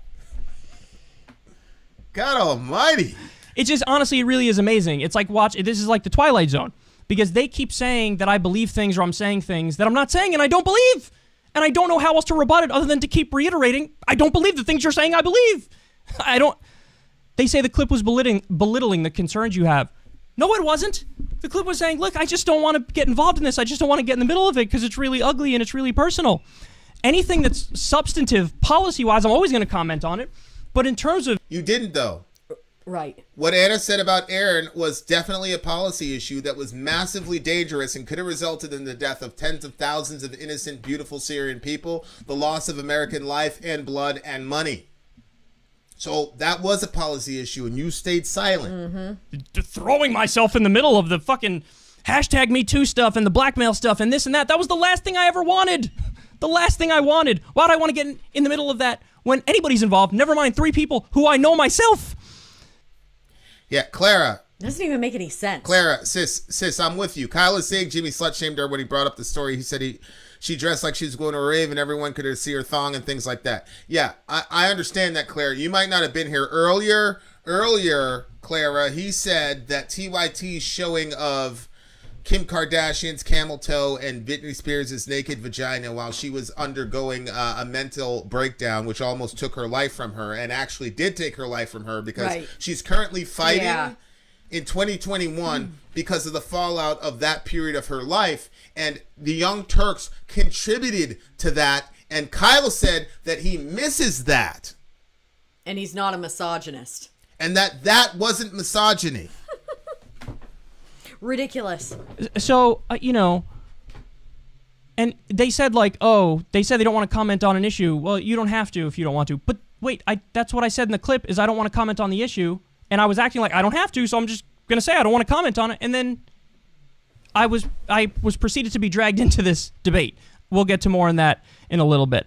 And one more thing, Aaron says there, I would have spoken up if they were smeared like that. We already established that he didn't. But again, nope, that's not the same thing. Like that means the specific issue that he's talking about. Again, Kyle, your issue was a personal issue that you actually said those things. So why is he going to go to bat for you on that? The guy dug up old tweets from you. Yep. And then didn't lie about you. He simply interpreted those tweets as you being a racist and a sexist, and you have since evolved from that perspective. Right. But that's a personal issue. What Anna did could have resulted in the deaths of thousands of innocent people. That's the difference. Hold that against him. He didn't do anything wrong. You don't owe me anything, Aaron. You're not entitled, I'm not entitled to your defense on anything, whether it's my old tweets, whether it's Crystal's. And again, see, this is you talking about defending Aaron, and what we're asking you to do is defend the Syrian kids. I don't care about Aaron Mate. I don't know who he is. I don't know anything about him except for his name. I do care, though, about those Syrian kids. Right. I have people that I love very dearly over there in the Middle East. So that's the issue. Stop trying to make something that is global a personal issue. Mm-hmm. That's the problem. And again, that was lies that was said about Aaron. Correct. What was said about you, Kyle, was not lies. He brought up your old tweets, as you just said yourself. So you said it, face it. That's not the same thing. False equivalency. Correct. Furthermore, here's Blue Moon. Why are you not spending this valuable time attacking the establishment? Blue Moon, listen very closely. I don't need to attack the establishment when this is the best that the Progressive Party has to offer. Mm-hmm. Mm-hmm. Don't you realize that if you're an establishment person and you're looking at what the Young Turks did, you're like, holy shit, we just got gift wrapped. They just gift wrapped this for us. This has to get squared within the progressive space before we go after the establishment. Mm-hmm. The norms, listen, this is what I'm saying. This is an important moment in the movement. The norms and the rules are not clearly established. Mm-hmm. That's the problem. And that's why you lost in 2020. Because Barack Hussein Obama, all he had to do was make one phone call. Everybody knows who the leader of the Democratic Party is. Mm-hmm. That's Barack Obama. That man made one phone call. All those people fell in line. And Joe Biden, the guy that they were all mocking a week ago, laughing at, everybody lined up. Progressives are not there. We're not there yet. And the facts are, he said, remember he told Joe, like, you don't have to do this, Joe? Yeah. But then once he saw, then he put it, and then everybody went in line with it. It's correct. You're see what I'm saying? You're absolutely so he's right. absolutely the leader. If he himself didn't think it was a good idea, but as soon as he did, everybody fell in line. Correct. That's the issue. That's the issue. I tell my son this all the time. Rich people know how to stay rich, and powerful people know how to stay in power. And this is the progressives. Here's the thing. Progressives have all the power. The fact that I'm willing, a guy like me who's a hardcore abolitionist, pro-life person that you would say is crazy, I believe the Bible from Genesis to Revelation. Me too. Voted Republicans, blah, blah, blah. Mm-hmm. I was converted by a guy like Bernie Sanders to even give this a hearing. Yep. And then I was exposed to the writings of Marx and things like that because of this channel and other things like that. Mm-hmm. So we can say, oh, we don't need to look at this. Let's go after the establishment. No. No. We're not ready to take on the establishment until this shit gets settled first. 100%. That's what I'm saying. I hear where you're at. But you're a little bit farther along in the timeline ideologically than we are. And the reality is we don't have the time. We cannot. Mm-hmm. Where Nathan J. Robinson argued she's enables or emboldens Nazis. We're not entitled to anything, man, and it's okay. It's okay. And by the way, I get Russiagated and McCarthy smeared all the time. I debated Cenk on Russiagate. Everybody knows that. Now Louis Mensch. Here we go. TYT never supported bombing Syrian civilians, not once. Okay, listen, for the win all day. Nobody has ever come on TV and said, I support killing civilians. George Bush did not say, we're going to kill a bunch of Iraqi civilians. Who in their right mind would ever say, we're going to kill civilians? But let me tell you something. I'm not going to put out my resume here and thank you for participating. Every single time there is a conflict, and our Air Force has more bodies than the Marine Corps, the Army, and the Navy combined times 50. When you drop bombs, civvies are absolutely going to die. That is a fact. Mm-hmm. So saying that TYT has never supported bombing civilians is kind of a ridiculous statement, right? Because Bush and Donald Rumsfeld, who just recently died, they didn't say, yeah, we're going to go over there and kill civilians. So that's not a helpful statement to make in this current context. You see what I'm saying? Didn't Cenk say something like, it was something about bombing? Oh, yeah. Cenk said he wanted to bomb the shit out of Syria. Yeah. So Jimmy, he did. Yeah. And then Jimmy was like, I don't know, bro. Like, by the way, we changed the your thumbnail for you. Because it was a good call out. Because that could prejudice the viewer. Mm-hmm. But I mean that's not a very good argument, right? Mensch came after me. And I didn't see many people respond at all, at least no prominent lefties. So, but it's okay. I'm not saying that as a gotcha. I'm just saying that so that please just extend the same charitability to me that I do to you. Okay? The charitability I extend to you is I don't assume you're just like in league with all of my enemies de facto or default. I don't do that. And you shouldn't do that either because how many times do I have to go through it? I agree with you guys on almost all the policies. Anyway, continue. Also, to go ahead and talk about it and misframe it like that, and to do it with Cenk's nephew, is you're not pressing pause, you're not staying out of it. It's almost the exact opposite. Yeah. So you didn't get dragged into this. Kyle Kulinski inserted himself into this. Kyle did that on purpose and didn't have to, but he did. And that's obvious. So that's why the next day on Twitter, people were saying, hey, Kyle, why don't you cover the story and the thing? And I liked a tweet, and that's what set him off to do this video. He says, that last part is important. He says, oh, the next day on Twitter, somebody said, why don't you cover the that and the thing? And I liked it, and that's what set him off. So that's why the next day on Twitter, people were saying, hey, Kyle, why don't you cover the story and the thing? And I liked a tweet, and that's what set him off to do this video. Okay, Jimmy, you know the specifics of that. The specifics of that are, I'll throw it up on the screen now. The tweet he liked said, Crystal and Kyle, seriously though, you're ignoring the Syria story completely to avoid drama? Weak. The reason that set me off, Jimmy, is because I didn't ignore the Syria story at all. In fact, I covered Biden bombing Syria the day before. Okay? I covered that as the first story the day before. And then the OPCW leaks, I've brought up numerous times, and I brought it up in a fucking live stream in my very last live stream. So let me show that. So we're the rebels in Syria so we are the rebels in Syria doing the chemical attacks on the people. So it says WE'. I think this person is saying, was it the rebels that did the chemical attacks on the people in Syria? You guys had to, follow this stuff. The OPCW whistleblower, I don't know if you guys remember this, but this just came out not that long ago. It turns out that all the claims from the Western governments were total bullshit, and they had no evidence for it. So yes, the claims of the chemical attacks against the civilians in Syria done by the Assad government, that turns out to be total bullshit. And it's not me saying it; it's whistleblowers who were at the UN who were like, "That's not true at all." This was a big story, but it was kind of hidden. It was only like Aaron Mate and a handful of other people who really blew the whistle on it. So, and listen. Going to toot my own horn here a little bit, but yeah, I called that one from the beginning. It was very similar to the Saddam has weapons of mass destruction, and it was not true. And in the case of Assad, I don't know if you guys remember this. Remember when Assad gave up all of his chemical weapons? Remember that? There was a moment where it was like John Kerry and some Russian counterpart doing a press conference, and they basically said, is there anything that Syria could do to make you not like attack or invade? And basically Kerry said something like, yeah, give up all your chemical weapons, but that's not going to happen. And then the very next day, or within the next week, Assad was like, here, take all my chemical weapons. Mm-hmm. And they did. They came and they took all the chemical weapons.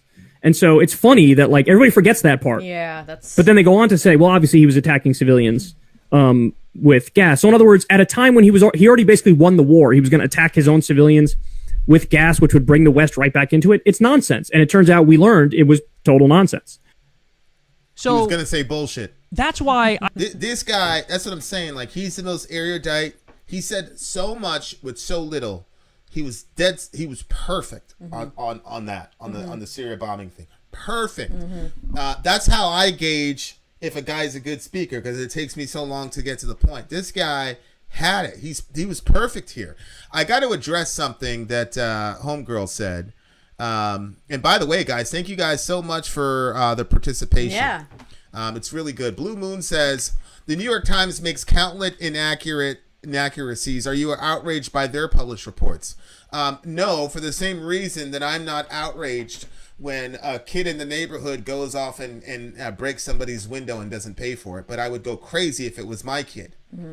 Ladies and gentlemen, all of us know that established media is completely untrustworthy. All of us have seen what has happened to the media ratings for everybody except for Tucker Carlson, which I predicted because he's opposition media. So we all know that these people are liars and they're losing their influence. The problem, Blue Moon, is that now what's happening is that internet talking heads now, Jimmy, Kyle, TYT, they do an episode, it's going to get more hits if Jimmy talks about Tucker, or CNN talks about Tucker, or if Jimmy talks about Syria, or CNN talks about Syria.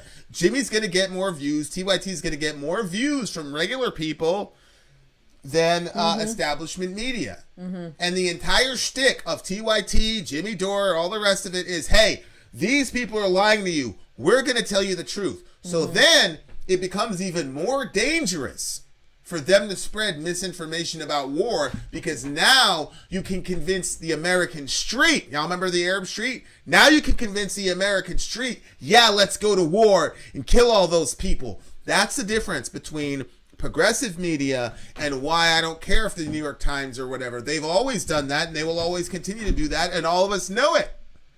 But now we've got an opportunity that for media outlets that these people cannot control. And so now we can actually have a shot at real adversarial media. But now you've got one of the greatest, biggest independent adversarial media outlet repeating the talking points of the CIA. And I could tell you that's not a good idea. So that's why it's different when TYT does it versus when New York Times does it. Good question. That's where I'm at with that. That's a good answer, too. Oh. Feel like I was dragged into it because I feared that since I was trying to stay out of it, right? I said, I want to stay out of this. Yes, I said it with Hassan Piker. I don't think that's damning. It was just happened to be with Hassan Piker when I said it. I said it a number of times, but one of the times I was with Hassan Piker. Yes, I said, I don't want to be involved in it.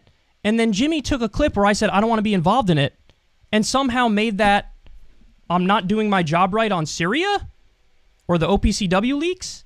So a passive-aggressive thing. Okay, so I agree with him here. If the tweet is saying, why are you guys staying out of the situation? Then fine. The problem that I have is I don't think that was the intention of the tweet, because the tweet mentioned drama.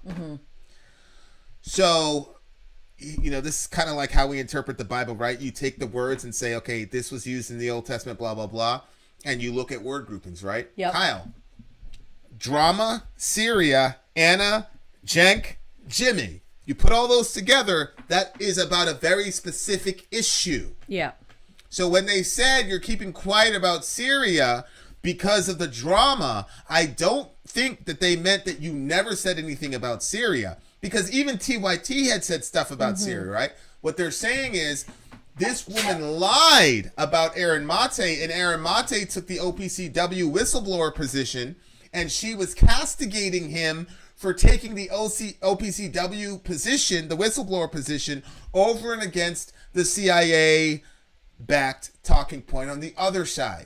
So when they said over Syria, I don't think they're talking about that you never covered Syria. I think they're specifically talking about the issue itself, which you characterized as drama. So if you're talking about your regular Syria coverage, yes, but I don't think that that's what the criticism was. And I don't think that was Jimmy's criticism either. And if you don't, the fact that you're saying you don't see that, I'll take in good faith because I don't know you, but I'm an outsider. I'm not as conversant with all this stuff as you. And if I could figure it out, but you can't, I don't know, bro. I don't know. We continue. Try to prod me to talk about that when I've been talking about that. So then that's the thing. If I'm right on the policies and I just want to stay out of the drama, then what's the problem? There should be no problem. We already explained the problem. There should be no problem at all. And when he says I inserted myself in the middle of it, how? How did I insert myself in the middle of it? How?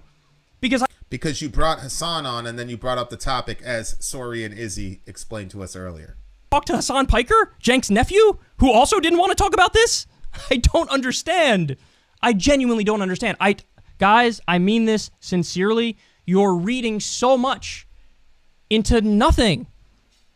You're reading into a clip where we're... Well, if you genuinely don't understand it, I think there's going to be enough responses to this video if you watch it where you will be able to understand it later if you're genuinely seeking the information. Right. And saying we don't want to be involved in the Jimmy Dore drama. Now, by the way, I didn't say those words. Hassan Piker said those words, and he easily could have said TYT drama or Jimmy Dore and TYT drama. By the way, I would have reacted the same way if he said Steven Crowder and Sam Cedar drama. I would have reacted the exact same way because I don't like getting involved when. Well, Steven Crowder and Sam Sater is personal drama. Again, this is not about personal drama. Right. This is about the so bodies much bigger. of people not getting disassembled by U.S. missiles. Right. When it gets personal, okay? So, but that part was actually one of the more frustrating ones to me when he sort of downplays him liking that tweet, because what did I fear when I saw him do that? I was like, oh no, Jimmy's going to start going out there on his show and taking shots at me and acting like I'm not doing my job on Syria when I'm doing my job on Syria. You know, so that. Okay, Fernando, I'll give you an opportunity to actually get on and have this conversation. So if you want to get on, that's fine. You're saying that this is all personal drama. So I'll invite you to get on and we'll have a conversation and you can explain to me how Anna talking about taking the opposite side of the OPCW stuff is personal drama. I have no idea what you're talking about. And you keep saying it, so I'll invite you on and we can all have a conversation about it if you'd like. Come on down. Why I was like, whoa. So I said I want to stay out of it. And I'm doing my job on Syria, and then all of a sudden, he views me trying to stay out of it as me interjecting or siding with TYT, and then he takes a shot at me over Syria when I've been right on Syria and haven't done anything wrong on Syria. Okay, let's... If by Syria the tweet meant the nonsense that Anna and TYT were spouting, then you didn't do your job, and you admitted that you didn't do your job because they were your friends and you didn't want to hurt their feelings, and you didn't want them to hurt yours. Continue. This is stunning. I'll never know exactly what happened. I don't think Jimmy's a sex pest. I don't think he's a criminal. I don't think this is a hashtag Me Too thing. I appreciate you saying that. That was also very nice. I appreciate him saying that. Thank you. I will appreciate if it's not a hashtag Me Too thing, then you should have said she's fucking weaponizing this in a disingenuous, sleazy way. Yep. He's right about true. that. That's true. There is no middle ground there. Yeah. If you're saying, Kyle, it's one or the other. That you don't believe a Me Too thing happened and that Jimmy's not a sexual predator or harasser, you just didn't like the word inappropriate, then you have to concede then that she was weaponizing Me Too for her own selfish ends. Yep. Right? Say it. You got to say it. There's no way around that, right? That would have been an honest way to talk about this. But he didn't say that. She's allowed to do a fake thing, a bullshit thing, and to try to deflect and distract everybody from her McCarthy smears, and no one's going to call her on that. But my issue with the thing we just saw Listen to this. This is what he just said this is right there. Unbelievable. Oh, she dresses inappropriate. Inappropriate? Who the fuck are you to determine what isn't appropriate for her? Are you a fundamentalist Christian? I mean, that's like some hardcore Republican thing to say. And no, it's not. No, it's not. As my brother said, my brother's a teacher. Okay. I had a long lost brother that I didn't know. Shout out to the homie Maestro. We get him a shirt, right? Did we get his address? Did we get him a shirt? You got to email us, vidandsori@gmail.com. My man Maestro 8 Boxing is his name. Look at this brother. This is a beautiful brother. This man is a teacher. Oh my god. Okay? This man my brother, this man is a teacher. And he told us, look, if I roll up the class in what do you say, a G-string? Yeah. If I roll up in the class in just a G-string, you know what's gonna happen? He's gonna stand up there, okay? They're gonna do the Pledge of Allegiance or whatever. And you remember the intercom? They're gonna say, "Can Mr. Maestro please go to the principal's office?" And then Maestro's gonna have to walk. We on Team Maestro. According to Jason. He's gonna have to walk with that G-string. By the way, we had a conversation about G-strings. I'm not a fan of G-strings at all. It's disgusting. It's a disgusting idea, and I don't understand how anyone could think. I mean, this is not we're not in the village. You know what I'm saying? Like, this is like loincloth shit. But anyway, that's a different story. So if my man went through there, right? He would sit down. The principal would say, "Yo, my man. First, please stand up. Don't sit on that chair." Yeah, exactly. Right. No disrespect, Maestro. No disrespect, but they'd say, "My man." I don't even believe he'd make it to the classroom. Hell no, he wouldn't make it to the class. You kidding me? My man. This is ridiculous. Ridiculous. Yeah. If AOC shows up at the floor of the United States Senate in a bikini, it's inappropriate.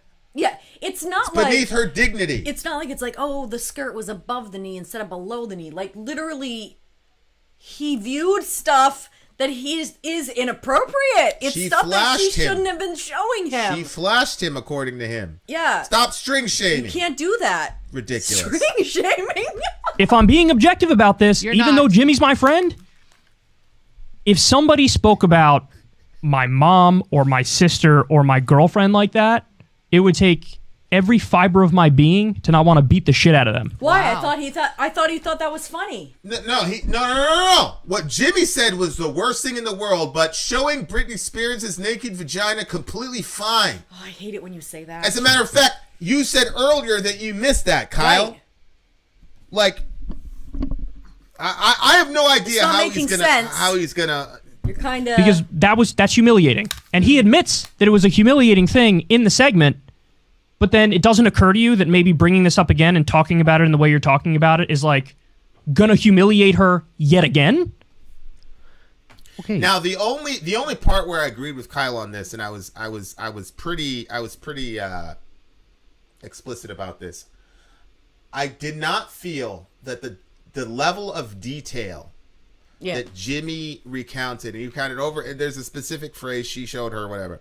I felt that was motivated by anger and a desire to get at her. Yeah. All you have to do is say, I didn't think she was dressed appropriately. There's a wardrobe malfunction. I made a comment. It wasn't like Kyle's comment where he was talking about all of us watching Anna masturbate. And it wasn't as bad as Jenk's comment where he talked about Anna's junk in the trunk. But it was still inappropriate, and I apologized for it, and she accepted that apology. If he would have said that, it would have been a complete slam dunk. He didn't. So now Kyle is gonna harp on that and get as much juice out of that orange as possible, while simultaneously saying that it's okay what they did to Britney Spears and all the rest of the women. Ridiculous. There. But and the revenge porn. I forgot about that. Yeah. I forgot about that. Kyle is saying he misses when TYT was doing all this sexually explicit shit, including revenge porn, ladies and gentlemen. Ladies, I don't know if he's free, not...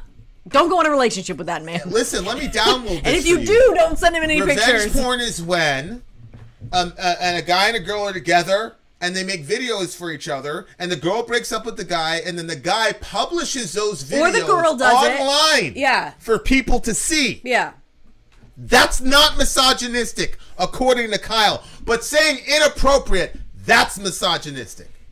I don't think Anna should have brought that up, though. Like, if you know the details of that situation and what happened, and you're so... why bring that back up? And try to use that as gray mail? What happened to her in the newsroom? Like...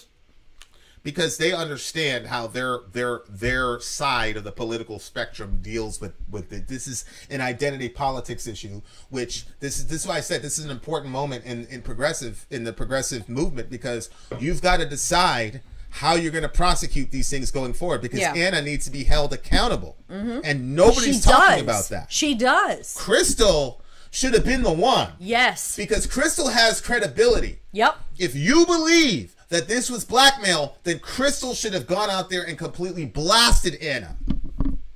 That's what should have happened. But y'all too busy being friends and being liked by people. Yep.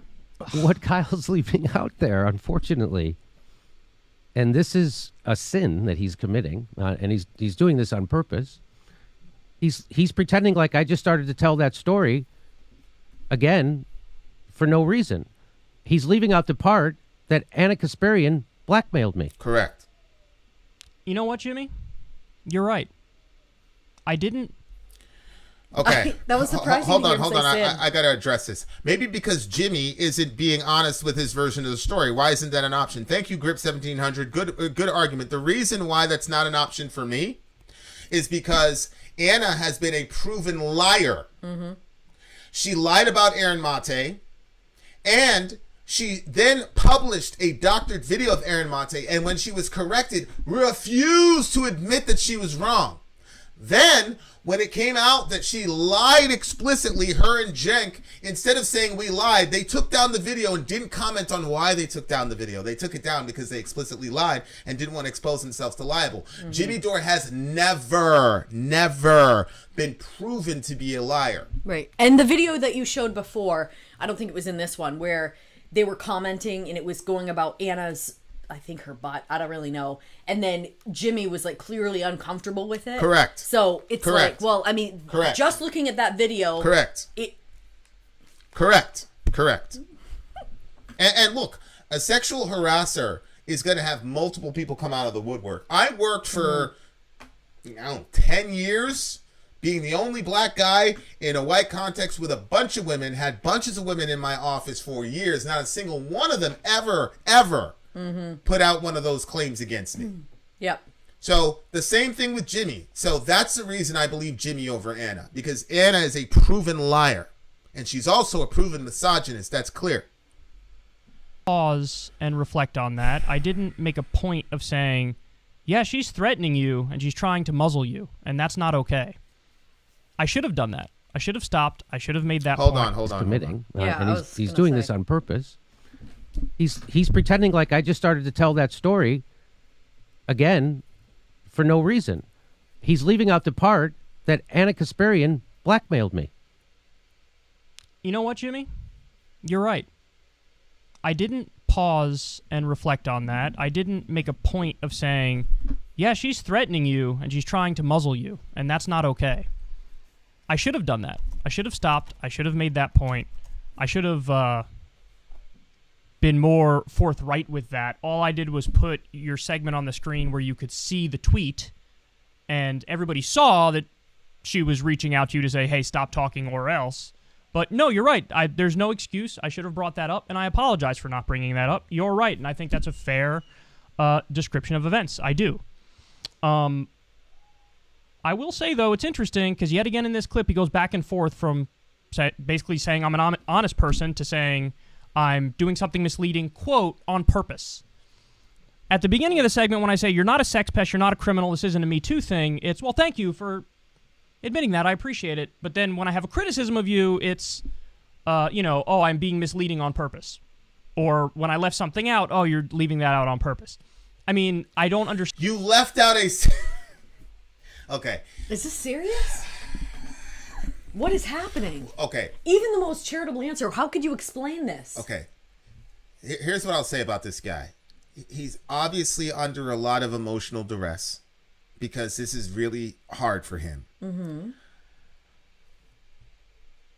So I'm going to suspend my judgment on him as a person. I got to watch more of his videos. You know how I am with research. Yep. But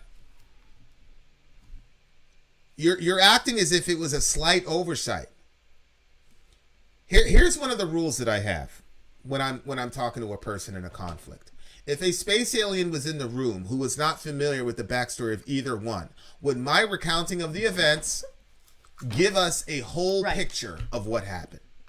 Kyle, you're recounting, and honestly, I'm a little bit disappointed. This is a 1 hour video, and I don't know how much time has been spent about this ridiculous, insignificant comment about her skirt when there are real issues at bay. And Kyle, you have to address the fact that she tried to weaponize Me Too, and for that, she should be out of the entire movement. Mm-hmm. Mm-hmm. The only thing worse than Anna's camel toe segments is the fact that she weaponized Me Too and contributed to the environment now where women who have valid sexual assault issues, now we can dismiss it discredited because you guys keep using it for political ends. Come on. And why you continue to oscillate back and forth between I'm honest, I'm dishonest, I'm honest, I'm dishonest. I can assure you everything I'm saying well, that's because you keep going back and forth between the two. Right. Because you're saying you don't understand why people, there's this guy, The Dive, check him out, check out his channel. It's just YouTube The Dive, you'll see. Everybody called it out. It was obvious and it was glaring, and then you did the tough guy thing where you're going to give Jimmy an eye jammy. Just apologize and say you were wrong. Coming from an don't say you don't understand why people are mad about it. Place, whether or not you agree with it. which gets to my final point on it, which is, listen, man, I agree with you. They weaponize this against you. They try to muzzle you. That's totally unacceptable. I also think that when you were swatting aside the allegations, even though it's a tough situation, even though it's unfair you were even in that position and had to do that, you did overreach. You did go too far. You did slut shame because you said she was dressing inappropriately and you said everybody could see her ass and all that stuff. No, I can say that because I am against exploiting women's bodies and putting women's bodies out to the fore. You can't say that, you though. You love that stuff you said. You said you missed it when they were doing that shit. So you can't say that. Right. And he's still not dealing with the fact that she weaponized Me Too and the commensurate consequences he's still not touching that. Nope, he just keeps talking to Jimmy about it. Sorry. And I do think that if you watched Pat Robertson or Bill O'Reilly make a comment like that, you would criticize it. Rightfully. Yeah, and I'd also criticize it if Pat Robertson or Bill O'Reilly had a picture of AOC's naked vagina and put it all over the place. God, I would be infuriated at those people. I would be extremely infuriated at those people if they did that. And I don't agree with about 80% of the shit that AOC says, especially now. There's no way, Kyle, that you can ever again pontificate about this particular topic when you supported the bullshit that they did. But see, this is what I'm saying about his previous apology. He likes to apologize for weak shit, but he's not going to apologize for taking part in the pornification of TYT. Yeah. So he wants to apologize. Yeah, I left out the fact that you were blackmailed, but he's not going to talk about the fact that Anna should have severe consequences for weaponizing Me Too. He's not going to talk about that. Oh, because it's worthy of criticism. And that's, by the way, my only criticism of you here. But, it's, you're making it seem like that's absurd. And it's not absurd. So, I think we should give Kyle a break. He's not the real villain here, TYT. No, you're wrong, Tasco. Tasco, you're wrong. And you might be wrong because you don't have any kids. This man just said he supports what TYT was doing, posting the naked vaginas of women against their will. Tasco. Now, I got a daughter. God help anybody if anybody ever did some shit like that with my daughter. And I don't need to prove my gangster credentials to anybody. But trust me, don't make that kind of mistake. What the fuck are you talking about, Tasco? Tasco's my boy. Me and Tasco, we're down with the struggle. But Kyle is absolutely a villain co-signing that shit, especially considering the effect that it had on the mental well-being of Britney Spears. What are you talking about, Tasco? You must have missed that point. You must have missed that part. Hell no, I'm not going to go easy on him for that. No, but nor should anyone. If Kyle's going to clutch his pearls and somehow try to validate whatever garbage he's trying to validate, that I said she dressed inappropriately. Please don't say inappropriate. Ridiculous. Oh my God, you know how that stings. Ridiculous. What the hell's wrong with you? Get a hold of yourself. So, when Jimmy has to tell you to calm down and get a hold of yourself, that's a problem. Yeah. But he's right. He's right. Holy shit. If you're going to do that, I'm going to have to show this tweet of you interacting with Anna. And he tweeted out, if Cenk Uygur masturbates live on the Young Turks, viewers drop... Hold on. Blue Moon's asking a question. Blue Moon says, what does Britney Spears have to do with Jimmy versus TYT? Okay, so Blue Moon, there's some information that you're not privy to. I will in the description, go ahead, Sori, put it in the description. You can go click on the other video where we commented on it. But the Young Turks, while Britney Spears was unraveling mentally because of the life that she was trapped in, there were a couple incidents where she was photographed with her vagina being exposed. And she was obviously embarrassed and humiliated for it. Anna Kasparian had a segment in the show of the Young Turks in the second hour where the entire show is dedicated to looking at the camel toes of women, criticizing women for wearing too short of skirts. We put that up there. And they also put the pictures of Britney Spears' naked vagina while she was under that mental duress. And then they said, look, we can't put this on YouTube, but you'll be able to see the unedited version on our website. Oh, my word. And Kyle Kulinski said that was okay and not misogynistic. As a matter of fact, he misses when they used to do that. That's what Britney Spears has to do with it. Babe, is it this one? No. I'll put it in later because the video's almost done. Okay. Yeah. You can call that tabloid news, and that's fine. But those are real human beings, Blue. Those are real human beings. Britney's a real human being. They're all that. So, if you're going to do that, I'm going to have to show this tweet of you interacting with Anna. And he tweeted out, if Cenk Uygur masturbates live on the Young Turks, viewers drops to 12 people. If Anna Kasparian does, viewers go up to 6,000. Hashtag TYT Live. Now, this is Jimmy trying to hypocrisy burn me. But there's a problem. And he was successful because you're a fucking hypocrite when it comes to this topic, bro. Yeah. Absolutely. I defended him for his old joke. No, you didn't. What? You said you were going to give him an eye. What are you talking about? You said you were going to give him an eye, Jimmy, and you wasted all of these beautiful people in our stream. All these beautiful people in our stream. You wasted about 40% of our time continuously referring back to this bullshit statement. And now you're saying that you were defending him? Tell him. Yeah. You just said that you were going to give him an eye, Jimmy. Kyle, what are you talking about? Who are you trying to kid? What is going on here, man? Holy moly. I'm trying to gaslight us. Go back to the first segment and listen to what I say. I say, hey, the original incident, what do you want me to tell you? I don't think he's a sex pest. I don't think he's a criminal. I don't think this is a Me Too thing. I tend to, lean in his direction with how he describes the events. He made a joke, and, maybe it crossed a line, maybe it didn't. Okay. But, hey, that's not the thing that's an issue to me. That's what I say. That's not the thing that's an issue. Really? So notice something. I defended him on his bad joke because I have standards and I have principles. You defended it? And he turned around and attacked me on my joke. What? Do it, babe. Do it. Just bring it. You're right, Sori. He's trying to gaslight us right now. I have no idea what is going on in this man's mind. I have no idea what he's talking about. Okay, so guys, I'm sorry. I have to bring up this video because he's saying he defended Jimmy initially. He's saying he Well, he's kind of making it like he defended him at the beginning of this video.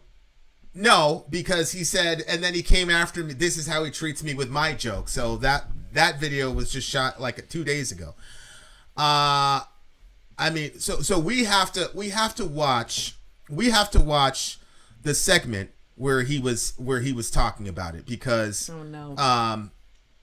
that's just not right. And I'm trying. Look, I like I said, this guy is brilliant. He's smart, and I think the progressive movement could use him. He could do a lot for the movement, but we got to watch this because he's saying that he. So this segment is being recorded. Okay, hold peak on. of Russiagate. Aaron responded to defense. The reason why we didn't say anything. The Young Turks then double in front of me, and I literally saw her ass. Okay, so here, and her thong. She's bent over.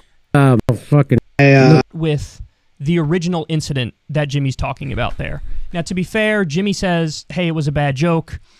Anna says it wasn't a bad joke. It was Jimmy commenting on me in a sexual way in front of my students. Her students were in the room at the time. Now, I wasn't there. I'll never know exactly what happened. I don't think Jimmy's a sex pest. I don't think he's a criminal. I don't think this is a hashtag Me Too thing. But my issue with the thing we just saw is what he just said right there. Oh, she dresses inappropriate. Inappropriate? Who the fuck are you to determine what isn't appropriate for her? Are you a fundamentalist Christian? I mean, that's like some hardcore Republican thing to say. And if I'm being objective about this, even though Jimmy's my friend, if somebody spoke about my mom or my sister or my girlfriend like that, it would take every fiber of my being to not want to beat the shit out of them. Because that's humiliating. And he admits that it was a humiliating thing in the segment, but then it doesn't occur to you that maybe bringing this up again and talking about it in the way you're talking about it is gonna humiliate her yet again? That doesn't occur to you? That's what you said. That is that. Oh, we got a super chat from Jimmy Dore. Look at that. Shout out to Jimmy Dore. Thanks, Jimmy. Listen. That is what you said, Kyle. That's what you said. Don't sit there and say, oh, I was defending you, and look what he did, and he's trying to hypocrisy burn me. Nah, bro. You came out and said that to that man. You came out and said that. Mm-hmm.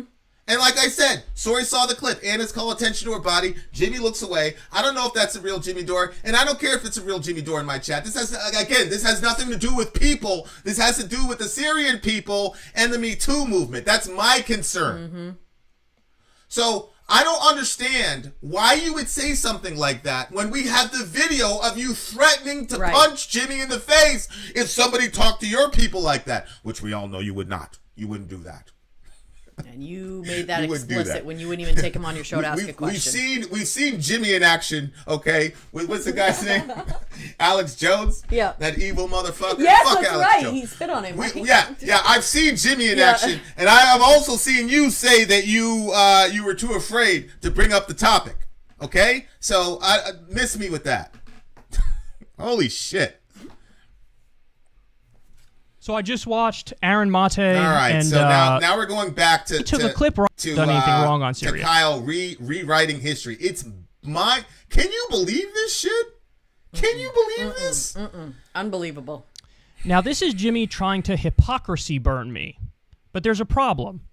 I defended him for his old joke. We just saw the clip. We saw the clip. That's defense. Go back to the first segment and listen to what I say. We did! I say, hey, the original incident, what do you want me to tell you? I don't think he's a sex pest. I don't think he's a criminal. I don't think this is a Me Too thing. I tend to, lean in his direction with how he describes the events. He made a joke, and, maybe it crossed the line, maybe it didn't, but hey, that's not... Maybe it crossed the line, maybe it didn't. Is that what you guys just heard? I can't believe this. This is unbelievable. Am I interpreting this right? That's how it's looking like to me. Holy comment section. We've got 300 people here. Do you guys see anything? Are we missing something? Am I misinterpreting this? Like, this doesn't even make any sense. No, there are some good guys in this situation. I think Jimmy's a good guy. I'm not going to do this false equivalency bullshit. Mm-hmm. Jimmy gets to have an opinion. He gets to believe. First of all, he didn't even say to Anna that the skirt was inappropriate. Mm-hmm. He actually complimented her, if you want to be literal. Oh, no. There's bad guys here for sure. And bad women, too. Y'all know that, right? There can be bad women. That's an issue to me. That's what I say. That's not the thing that's an issue. So notice something. I defended him on his bad joke because I have standards and I have principles, and he turned around and attacked me on my joke. I defended him on his joke. He attacked me on my joke. Because he thought that this was a hypocrisy burn, because he's acting like I went after him for his bad joke when I didn't do that. You did. I didn't do that at all. Yeah, you did. See, this is what I mean when I say he... Yeah, you did. You're going to try to say, oh, I made the one comment, and then I was going to do the eye jammy thing about the inappropriate comment. Ridiculous. Sorry, it doesn't work. It was nuclear. He's now determined, because of what I said, that I'm his enemy on this. So therefore, fling any mud against the wall, and if it sticks, it's okay. Wrong. Come on. Wrong. You got on a self-righteous high horse, Kyle, and said, what are you, a fundamentalist Christian? Yep. You're messing with your credibility, Kyle. I'd punch you in the face if you... Yep. You did that, bro. Yep. What's he supposed to do? You try to make it sound like he's some, stodgy misogynist. So, he pulled up. What he did was demonstrate the kind of environment that was around that time, because that clip was 7 years old. That thing that Jimmy showed was 7 years old, and that was around the time when Anna and Jimmy had their interaction. So Jimmy's showing us this is the environment that they were in. This was the environment. Yeah. You got Jen commenting on Anna's bum live. Publicly, You got this dude talking about her masturbating on camera in front of a bunch of people. And they tweet that? And then And so then it contextualizes Jimmy's statement, nice news skirt. Because when you look at all of those together and then you look at him, that's relatively pedestrian. That was exactly the entire point. Kyle? Exactly. You know what? To be honest with you, him saying nice news skirt is the opposite of the environment they created. Correct. And she was saying that he made a sexual comment. I don't take that as a sexual comment. If somebody's saying to me, like the comedian side of him, like the way that he went about it, I don't agree with that. But like, maybe he was looking out for her best, you know, like, that just happened to her. So he was trying to, he should have done it differently though. I do think he should have done it differently. But at the heart of all this, Anna's behind all of this. She's the one that started the message to and all this craziness is happening. And like you said, now the focus is not where it needs to be. We need to have our focus where it needs to be so we can get the policies that are important pushed forward and pushed to the front. But now they're on the back seat so we can lie about all these things that are going on. That is not honest, Kyle. You did not support him in that. This is just unbelievable. Weird. Supported Tasco. You got that? You got that from the previous thing that Kyle was supporting Jimmy's joke? No.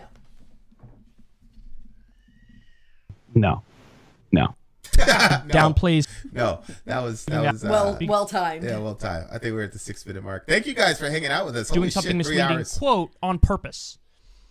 At the beginning of the segment, when I say you're not a sex, I see burn me. I defend against the wall, and if it sticks, it's okay. Nope, that's not what happened. And so he pulls up an old tweet of mine to be like, aha, see? Hypocrite. Yeah, you are. And you're the one who says raunchy stuff. You're the one who says edgy stuff. Correct. That's true. I'm pro edgy stuff. I'm pro raunchy stuff. Yeah, we know. Why are you keep saying it? You're pro revenge porn. You're pro that. You're pro embarrassing celebrities to the point where they have mental breakdowns that they still have to deal with the ramifications of to this very moment. Tasco, I have no idea how you could say he's not a villain after that. But if it's one of your family members or Anna, then you have a problem. Then you're good. Then you're going to go to war. Anybody else? Then you're going to go to war. You love it. Then you're going to war.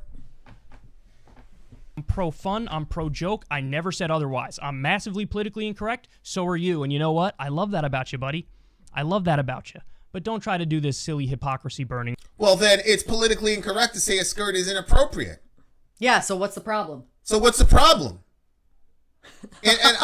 The lack of self-awareness here is mind-boggling. Oh, Doesn't he realize how crazy he looks right now? No, I don't think he does, because if he did, I think Don't try to hypocrisy burn me? Nah, bro. You can't get mad at... So, inappropriate is bad. But you're masturbating in front of you're the type of person that would masturbate in front of 6,000 people. That's okay. Let me just give you a good hint about how to relate to me, bro. I'm gonna be 100% honest with you guys. Like I said, we're outsiders of the progressive movement. I got 2 daughters. They're both extremely beautiful. One of them's gonna be a supermodel, and the other one is gonna have an amazing body. And it's you know, obviously it keeps you up at night as a dad. Let me tell you something, Kyle. If my daughter wears a skirt so small that people can see her bum, and you come to her and you say, "Yo, shorty, that dress is not appropriate. Go inside," I would give you a hug. But if my daughter walked outside in that same skirt and she bent over and all her glory was there and you took a picture of it and then put it up on the internet, I would find you. I'd find you. Mm-hmm. That's what you're talking about here, dude. No, this is not a good guy. This is not a good guy. There's no hypocrisy there at all. Oh, yeah. The only thing I took issue with was what you said while you were correctly swatting aside the allegations. You slut-shamed, and you said she dressed inappropriately. And it's hilariously ironic because you're saying I'm clutching my pearls by making that criticism. When you say a woman dresses inappropriately, that's clutching your pearls. To say a woman is dressing inappropriately is the definition of pearl clutching. That is some shit Pat Robertson or Bill O'Reilly would say. And if they did say it, you would make fun of it. I don't think this is about career ambitions. I just want to make that clear. No, I don't think so. I disagree with that. This must, obviously there. It's definitely about Anna and Jenk's political ambitions. Anna definitely gray-mailed Jimmy because of her political ambitions, because they were getting massacred because Jimmy was truth-telling about them, and that's the only way they could get him to shut up. So I disagree with Aaron there. They have personal friendships with these smear artists, and okay, it's hard to go against your friends. Here's the thing. I said early on, for as long as I possibly could, I want to stay out of this, I want to stay out of this, I want to stay out of this, I want to stay out of this. Not only because I know everybody involved, but also because it's ugly and it's personal. But you know what? At a certain point, I was dragged in and I couldn't stay out of it. So you know what I did then? I told the truth exactly as I see it. And my reward for that was losing all of my friends. It would have been a lot easier on me and for my life if I picked a side and argued for it full throttle. Instead... Okay. Look, on the human level, you got to account for that, right? Like, he's having a hard time. Obviously. He's having a hard time. And so, from that vantage point, you got to give him you got to give him some. And look, he's not looking for pity, but you can tell that it's bothering him. He's hurt. Yeah. And that has to account for something. Because at the end of the day, we're dealing with human beings here. And a lot of times these guys are, I know it looks like he's playing victim, but he is also revealing something about the human experience. It is hard to lose friends. So, yeah. Yeah, but I don't necessarily think that friends have to be lost if they start telling the truth of what's, where things actually are. People apologize for the things that they've done. Anna needs to make a ginormous apology. She also needs to speak to, she has to have a public thing where she speaks to the movement and she speaks to everyone. But aside from that, they're all on the same side. It looks like your mic is still echoing too. Hold on. Oh, okay, we fixed it. Keep going. Go ahead. They're all progressives. And at some point, they have to say, okay, this is what happened. This is where we were wrong. This is where we were right. This is what needs to be worked on, blah, blah, blah. And move on to the big issues. Yeah. No, I agree. What you said would completely repair all this. But all of this is about ego. Somebody says Anna will never apologize. I hope you're wrong. I don't feel like she's the type of person to apologize either, but I think that that's what needs to happen. She needs to apologize. If she really believes in the movement and she believes in the stuff that she's been talking about, then she has to suck it up, say where she's wrong, and move forward. People would respect her a lot more if she came out and said the truth and made an apology than to go on this like two-sided, like she wasn't that person. Yeah. People grow, people change. And, we have to give people room to change. And I'm willing to give her room to change. I'm willing to say, look, that's what you did back then. Maybe you're not doing that now, but you got to apologize. You got to acknowledge where you're wrong. You have to own it. Yeah. And there's a lot that has to be owned. You have to own the past, and you have to own that gray mail. You really do. Yeah. And that would solve all of it. And that would, I'll tell you what, if Anna did that, come on a show all together and talk about the issues that matter. If Anna did that, holy shit, it would be over. It would be over in 2022. Yeah. And then AOC, which I'm going to talk about in a second, guys. They all have it would change so much, but it's ego, man, human ego. Holy shit. Gotta let it go. I mean, it's to the point where even if you don't even think you're wrong, Anna, in some strange universe where you could be right, make the sacrifice for the cause. But you're wrong, though. See, that's the difference between the establishment folks. I mean, Pete Buttigieg had just won Iowa, right? He was riding high. You had Elizabeth Warren and all that. And all of them immediately marched in line as soon as Mr. Obama went calling. Yeah. That is how you win. Yeah. I told the truth exactly as I see it, and now they all hate me. I'm sure Aaron and Jimmy are not very happy with me, and I know TYT is not very happy with me. So, no good deed goes unpunished. And his comment if section you tell the truth exactly as you see it, sometimes you alienate, you do the political incorrectness. And thank you for the super chat, JC. Is this a left or right channel? I'm just showing through. It just depends on the topic, right? On abortion, we're extremely on the pro-life side. we're pro Medicare for all. We're pro fight for 15. Although I do think it should be the fight for 18. That's a different subject. I'm against all wars, all the wars that we're in. I'm against the proxy war in Yemen and the other proxy wars that we're in. We need police reform, changing qualified immunity, police unions, that type of thing. That's where we're at. So we're not left or right. I don't know what that makes us. But Bernie Sanders, we might just do a "This Is Who We Are" type video. Yeah, that would be good. But Bernie Sanders in the Killer Mike chair, it was the first time I'd ever listened to anything like that in my life. That was a game changer. I was completely blown away by Bernie, blown away by him. And in 2016, it was going to be the first time in my life I ever voted for a Democrat, and we all saw what happened in 2016. So, and as Joseph says, we're Americans. We're almost done, guys. We're landing the plane. Thanks for sticking with us. Nope, I never said otherwise. I'm massively politically incorrect. So are you. And you know what? I love that about you, buddy. I love that about you. But don't try to do this silly hypocrisy burning when there's no hypocrisy there at all. Pro gun control.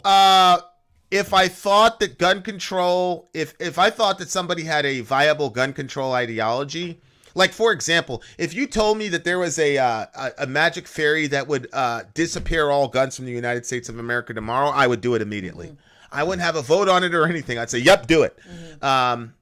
So I'm about solutions for the gun problem. I actually think that Medicare for all actually would solve the gun problem for us, because I think a lot of what's happening is a mental health issue. And when you combine mental health with the ubiquity of guns, people end up dying. So I think that Bernie's idea of Medicare for all has so many ramifications for good, but we're so socialized for this sort of slave class that we have in our country that we can't even conceive of all the ancillary benefits that Medicare for all would get us. But I guarantee you that a lot of these active shooter situations and things would be reduced drastically if we could get, if we could relieve some of the financial pressure off these folks. That's what I was going to say. And simultaneously get them the psychiatry and the meds that they need. I think that would reduce exponentially the gun crime issue that we have in our country. So that's where I'm at with gun control. Good question.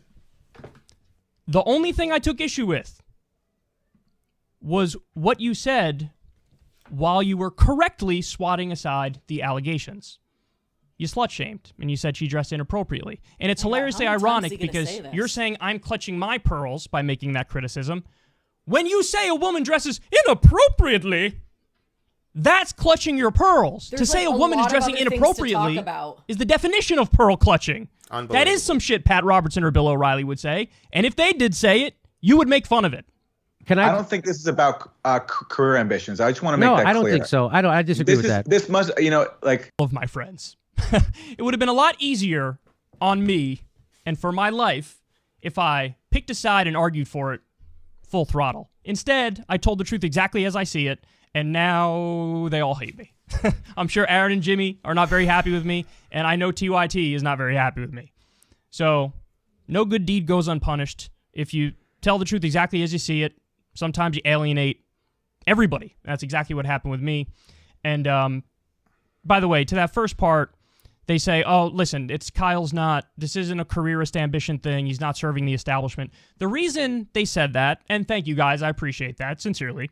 But the reason they have to say that is because there are people, some in my audience, but, from Jimmy's audience as well, who, because I'm making a criticism of him, they think, well, I must be a sellout. I'm by definition a sellout because I'm critical of Jimmy. No. They called you a sellout. Look, everybody who has defended, the Vanguard guys, check them out. The Dive guy, everybody has said, I'm not a fan of the way that he said that. Even the guy that asked Jimmy that question, I'm assuming he asked that question because he wasn't good with the way that Jimmy... So, no, it's not that Jimmy can't take criticism. It's that you left out the fact that Anna blackmailed him. You talked about punching him and doing all this crazy, ridiculous nonsense. And then at the end of your video, you made a ridiculous equivalency between Jimmy and TYT. And then you topped it off by saying you didn't want anything to do with either one of them. And now you're saying, well, I'm losing friends over this. it's not because you're telling the truth as you see it. You lost friends over it for what we just explained, and because your friends at TYT are low character individuals at this point in their lives. I'm not saying previously or now, but right now they're low character individuals. And that's a common theme. That's a common theme where if somebody disagrees with Jimmy, a lot of people immediately think they're a sellout.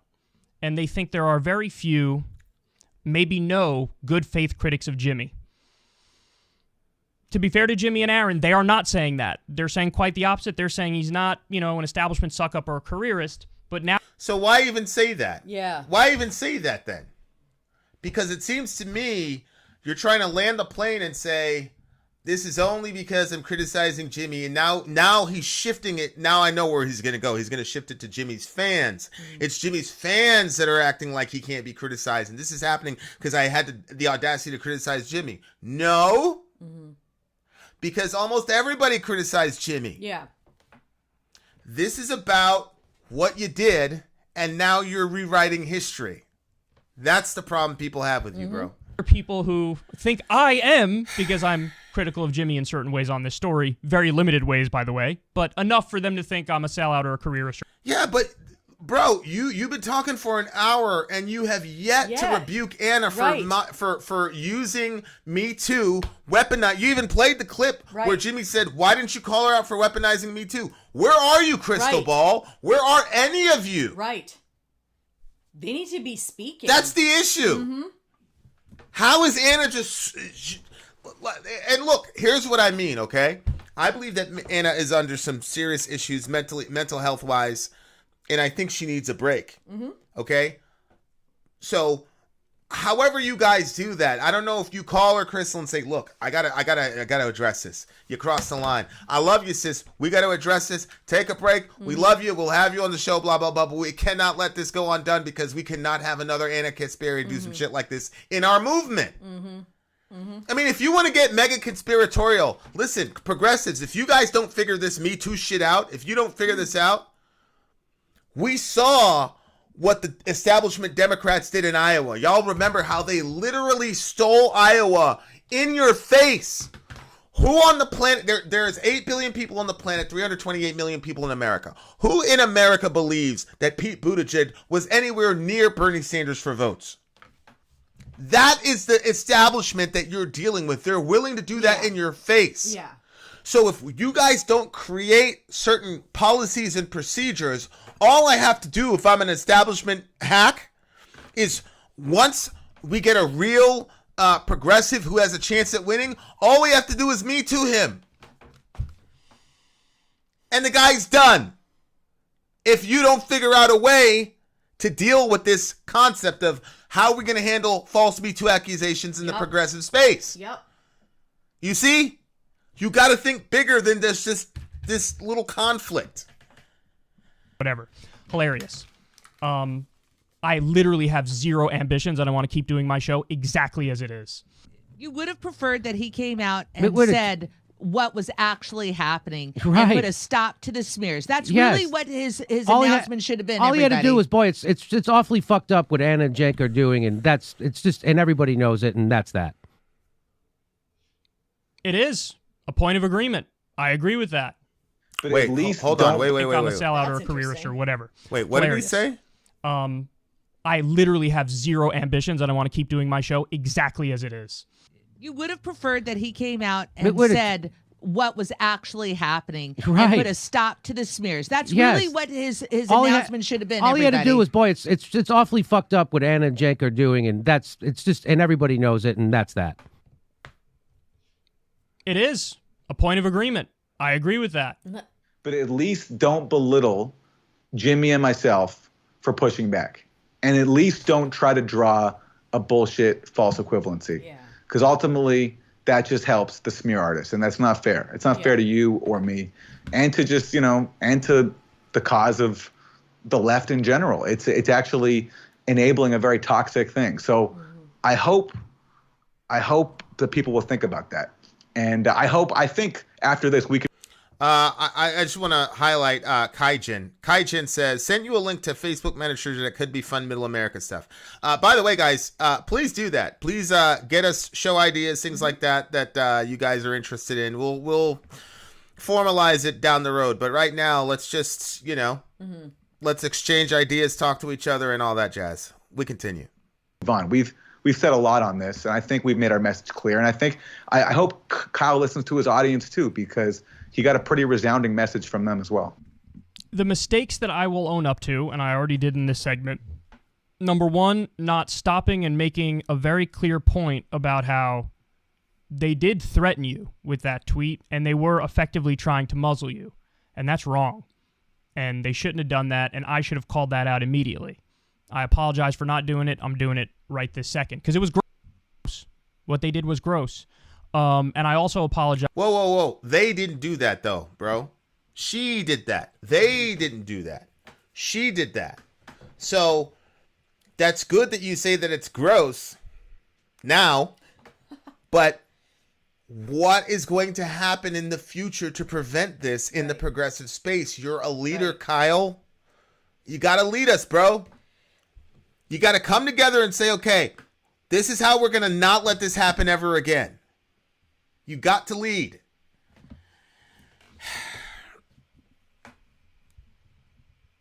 For not letting Jimmy know earlier about canceling Crystal, Kyle, and Friends. Those are things that I definitely have regrets for. What I'll say on your end, though, is for the love of God, please stop trying to read between the lines in my statements and my actions. Anybody who's followed this show for a long time, and, I honestly thought Jimmy definitely would know this at this late date. Everything is face value. Everything about me is face value. I say what I believe. Really? And I mean what I say. And so there's no reason to, read the tea leaves or try to interpret why I'm doing X, Y, or Z. If I'll tell you why I'm doing X, Y, or Z. So when I say I want to stay out, that means I want to stay out. Not I'm boosting the narrative of the opposition or whatever. Then why did you go on the show with his nephew Hassan? After? Yeah, there's no way to get away. So listen, I also want to say I'm not trying to belittle you guys. I agree 85 or 90% with you, but on the areas where I disagree, I'm going to talk about it. So, listen, final thing I'll say is I hope this cleared some stuff up. I hope that you realize that my criticisms in return are also coming from a completely genuine place, and I hope you understand my motivations more after this segment. Oh, we do. We do.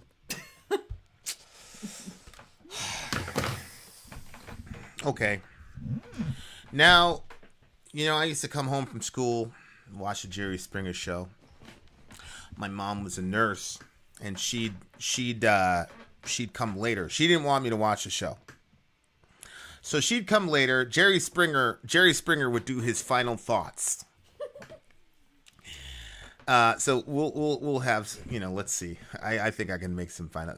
First of all, I want to hear from you. How do you feel about it? How do you feel about what you just witnessed? I mean, I've already said it. I disagree with all the stuff that they were saying about the women, the pictures, especially with Britney Spears and the emotional duress that she's under, and I absolutely disagree with the gray mail that Anna did. I wish that everybody could just, the kids in the neighborhood, they start fighting. And so what we do is we bring them all together and we try to figure out what went on, and apologies get made. Most of the time. Yeah. I don't want people to think that I'm a better person than I am. There was a situation recently where something happened in the neighborhood, and I basically went drilling. In other words, I was driving my car looking for people. Yeah. So, but most of the time, go ahead. I'm sorry. Yeah. I just wanted to be accurate. Go ahead. So I'll talk about myself specifically then. Okay, good. So I bring the kids around and I try to talk to them and figure out where the issue is. Apologies get made when they need to get made. And then I talk to them about, look, let's just enjoy each other. Let's enjoy the summer. I give them the goal. The goal is to have fun this summer, not fight all within each other. And so with this situation, I've said it before, all these people are fighting they're fighting with each other, and there's all these extra things that are getting brought in. There are some things that are wrong. Those things they did before, all these different things, they're not right, but we need to focus on the issues. And I've said it 4 times throughout this thing.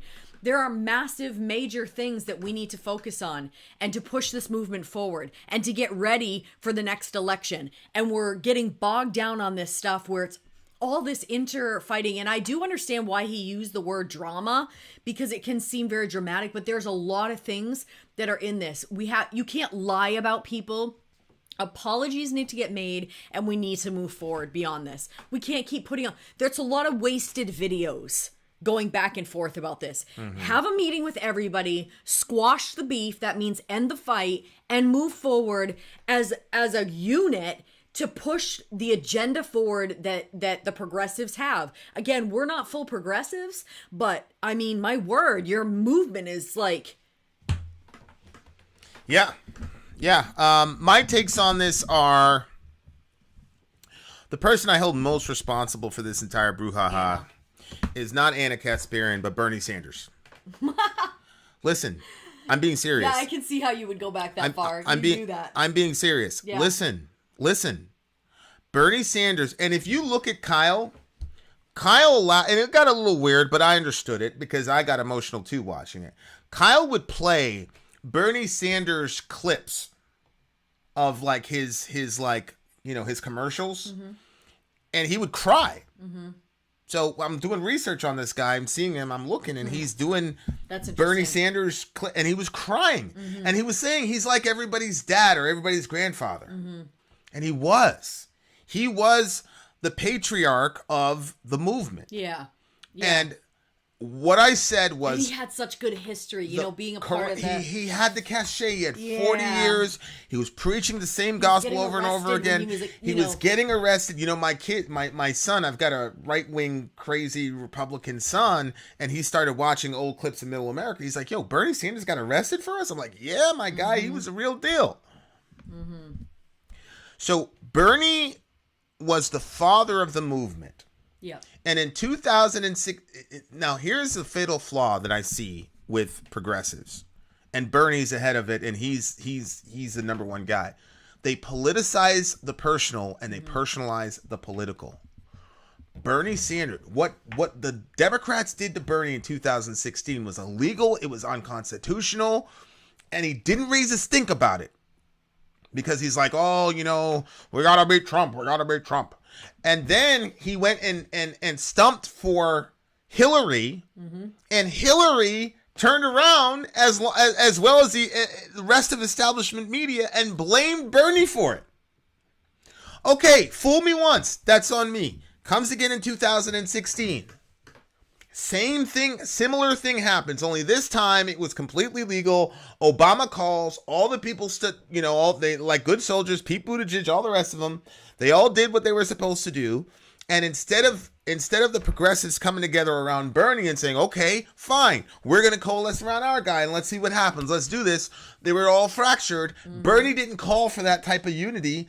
And then when it was clear that Biden was getting the edge, he kept saying dumb shit like, oh, he's a good guy and he could be the president. He's not in cognitive decline, blah, blah, blah.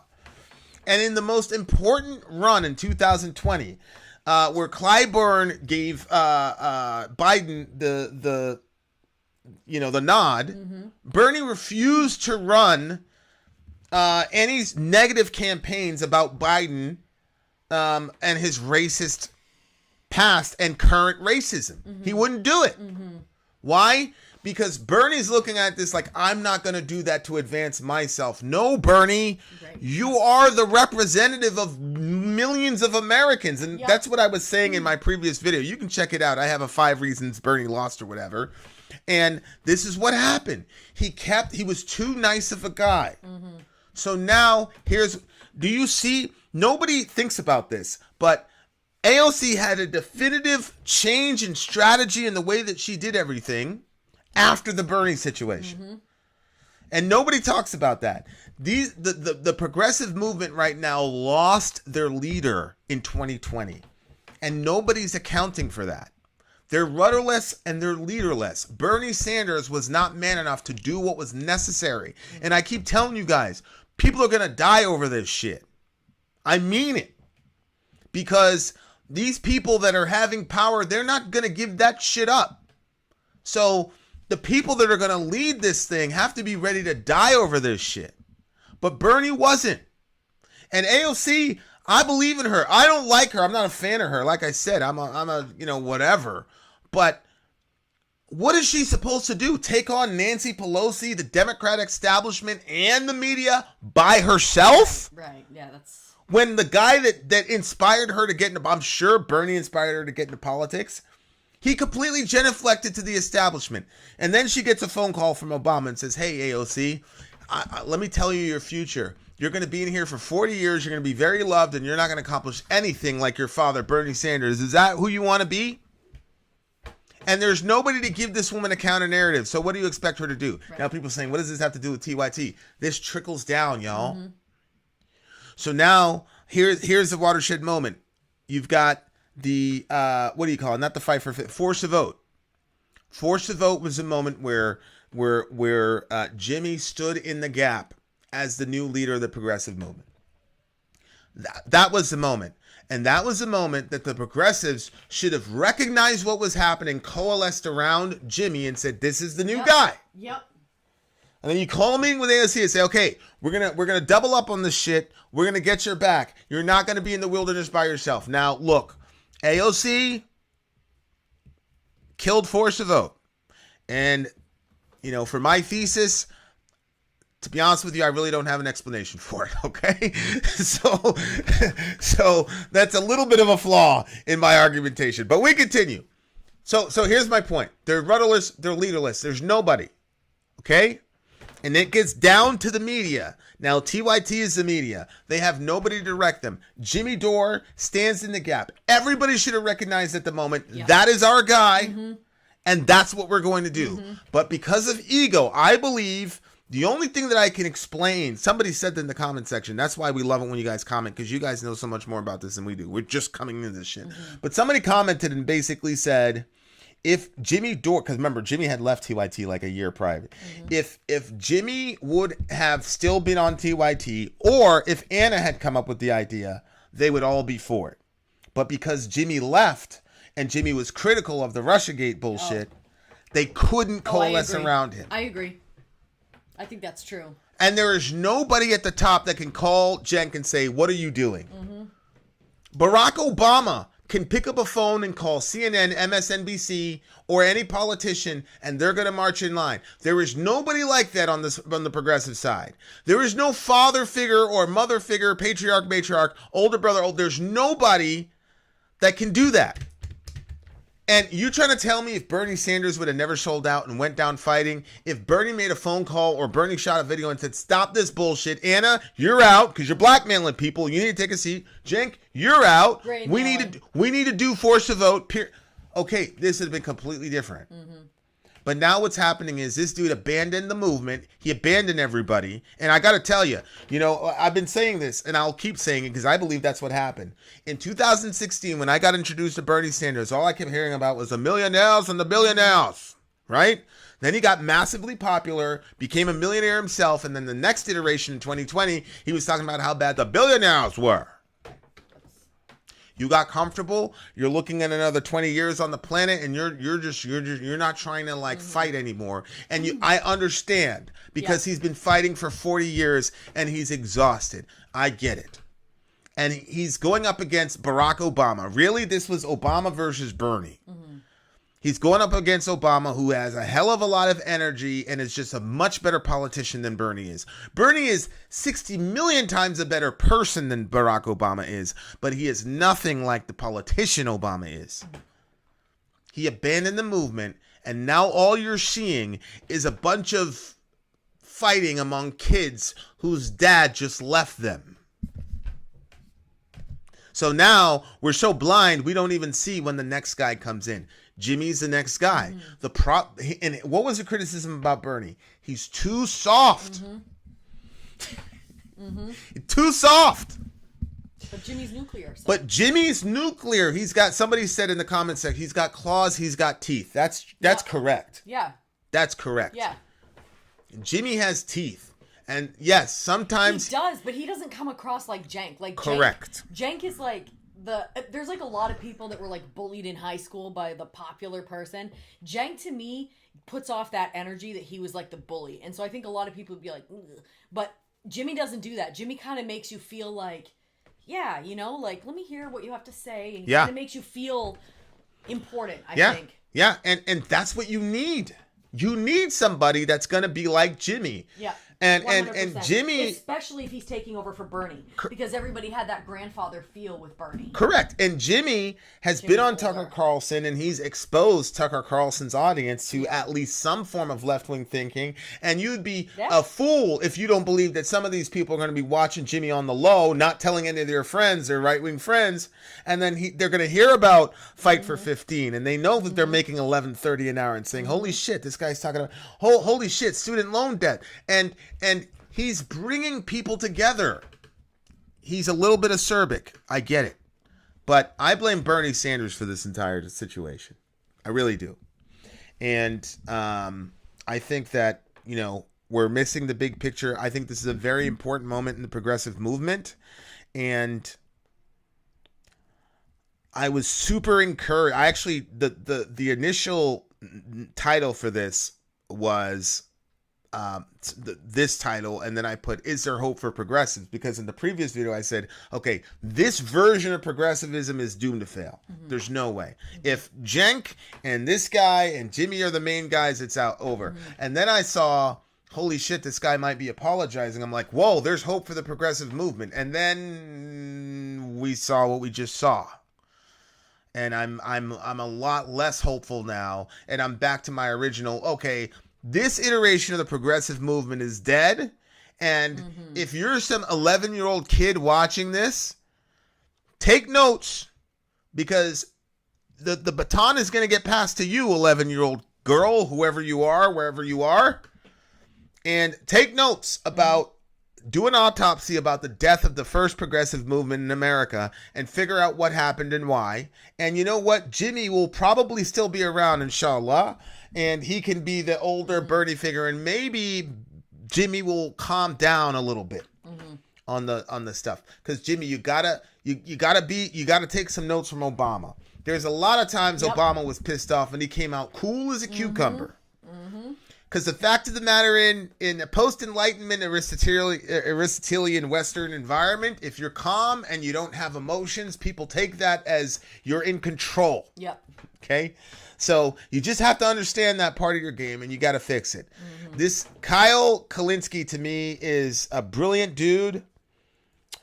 And he is enigmatic of our generation.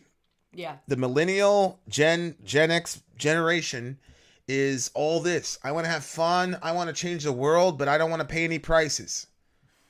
Kyle, what the vision for America that you have is literally going to change the world.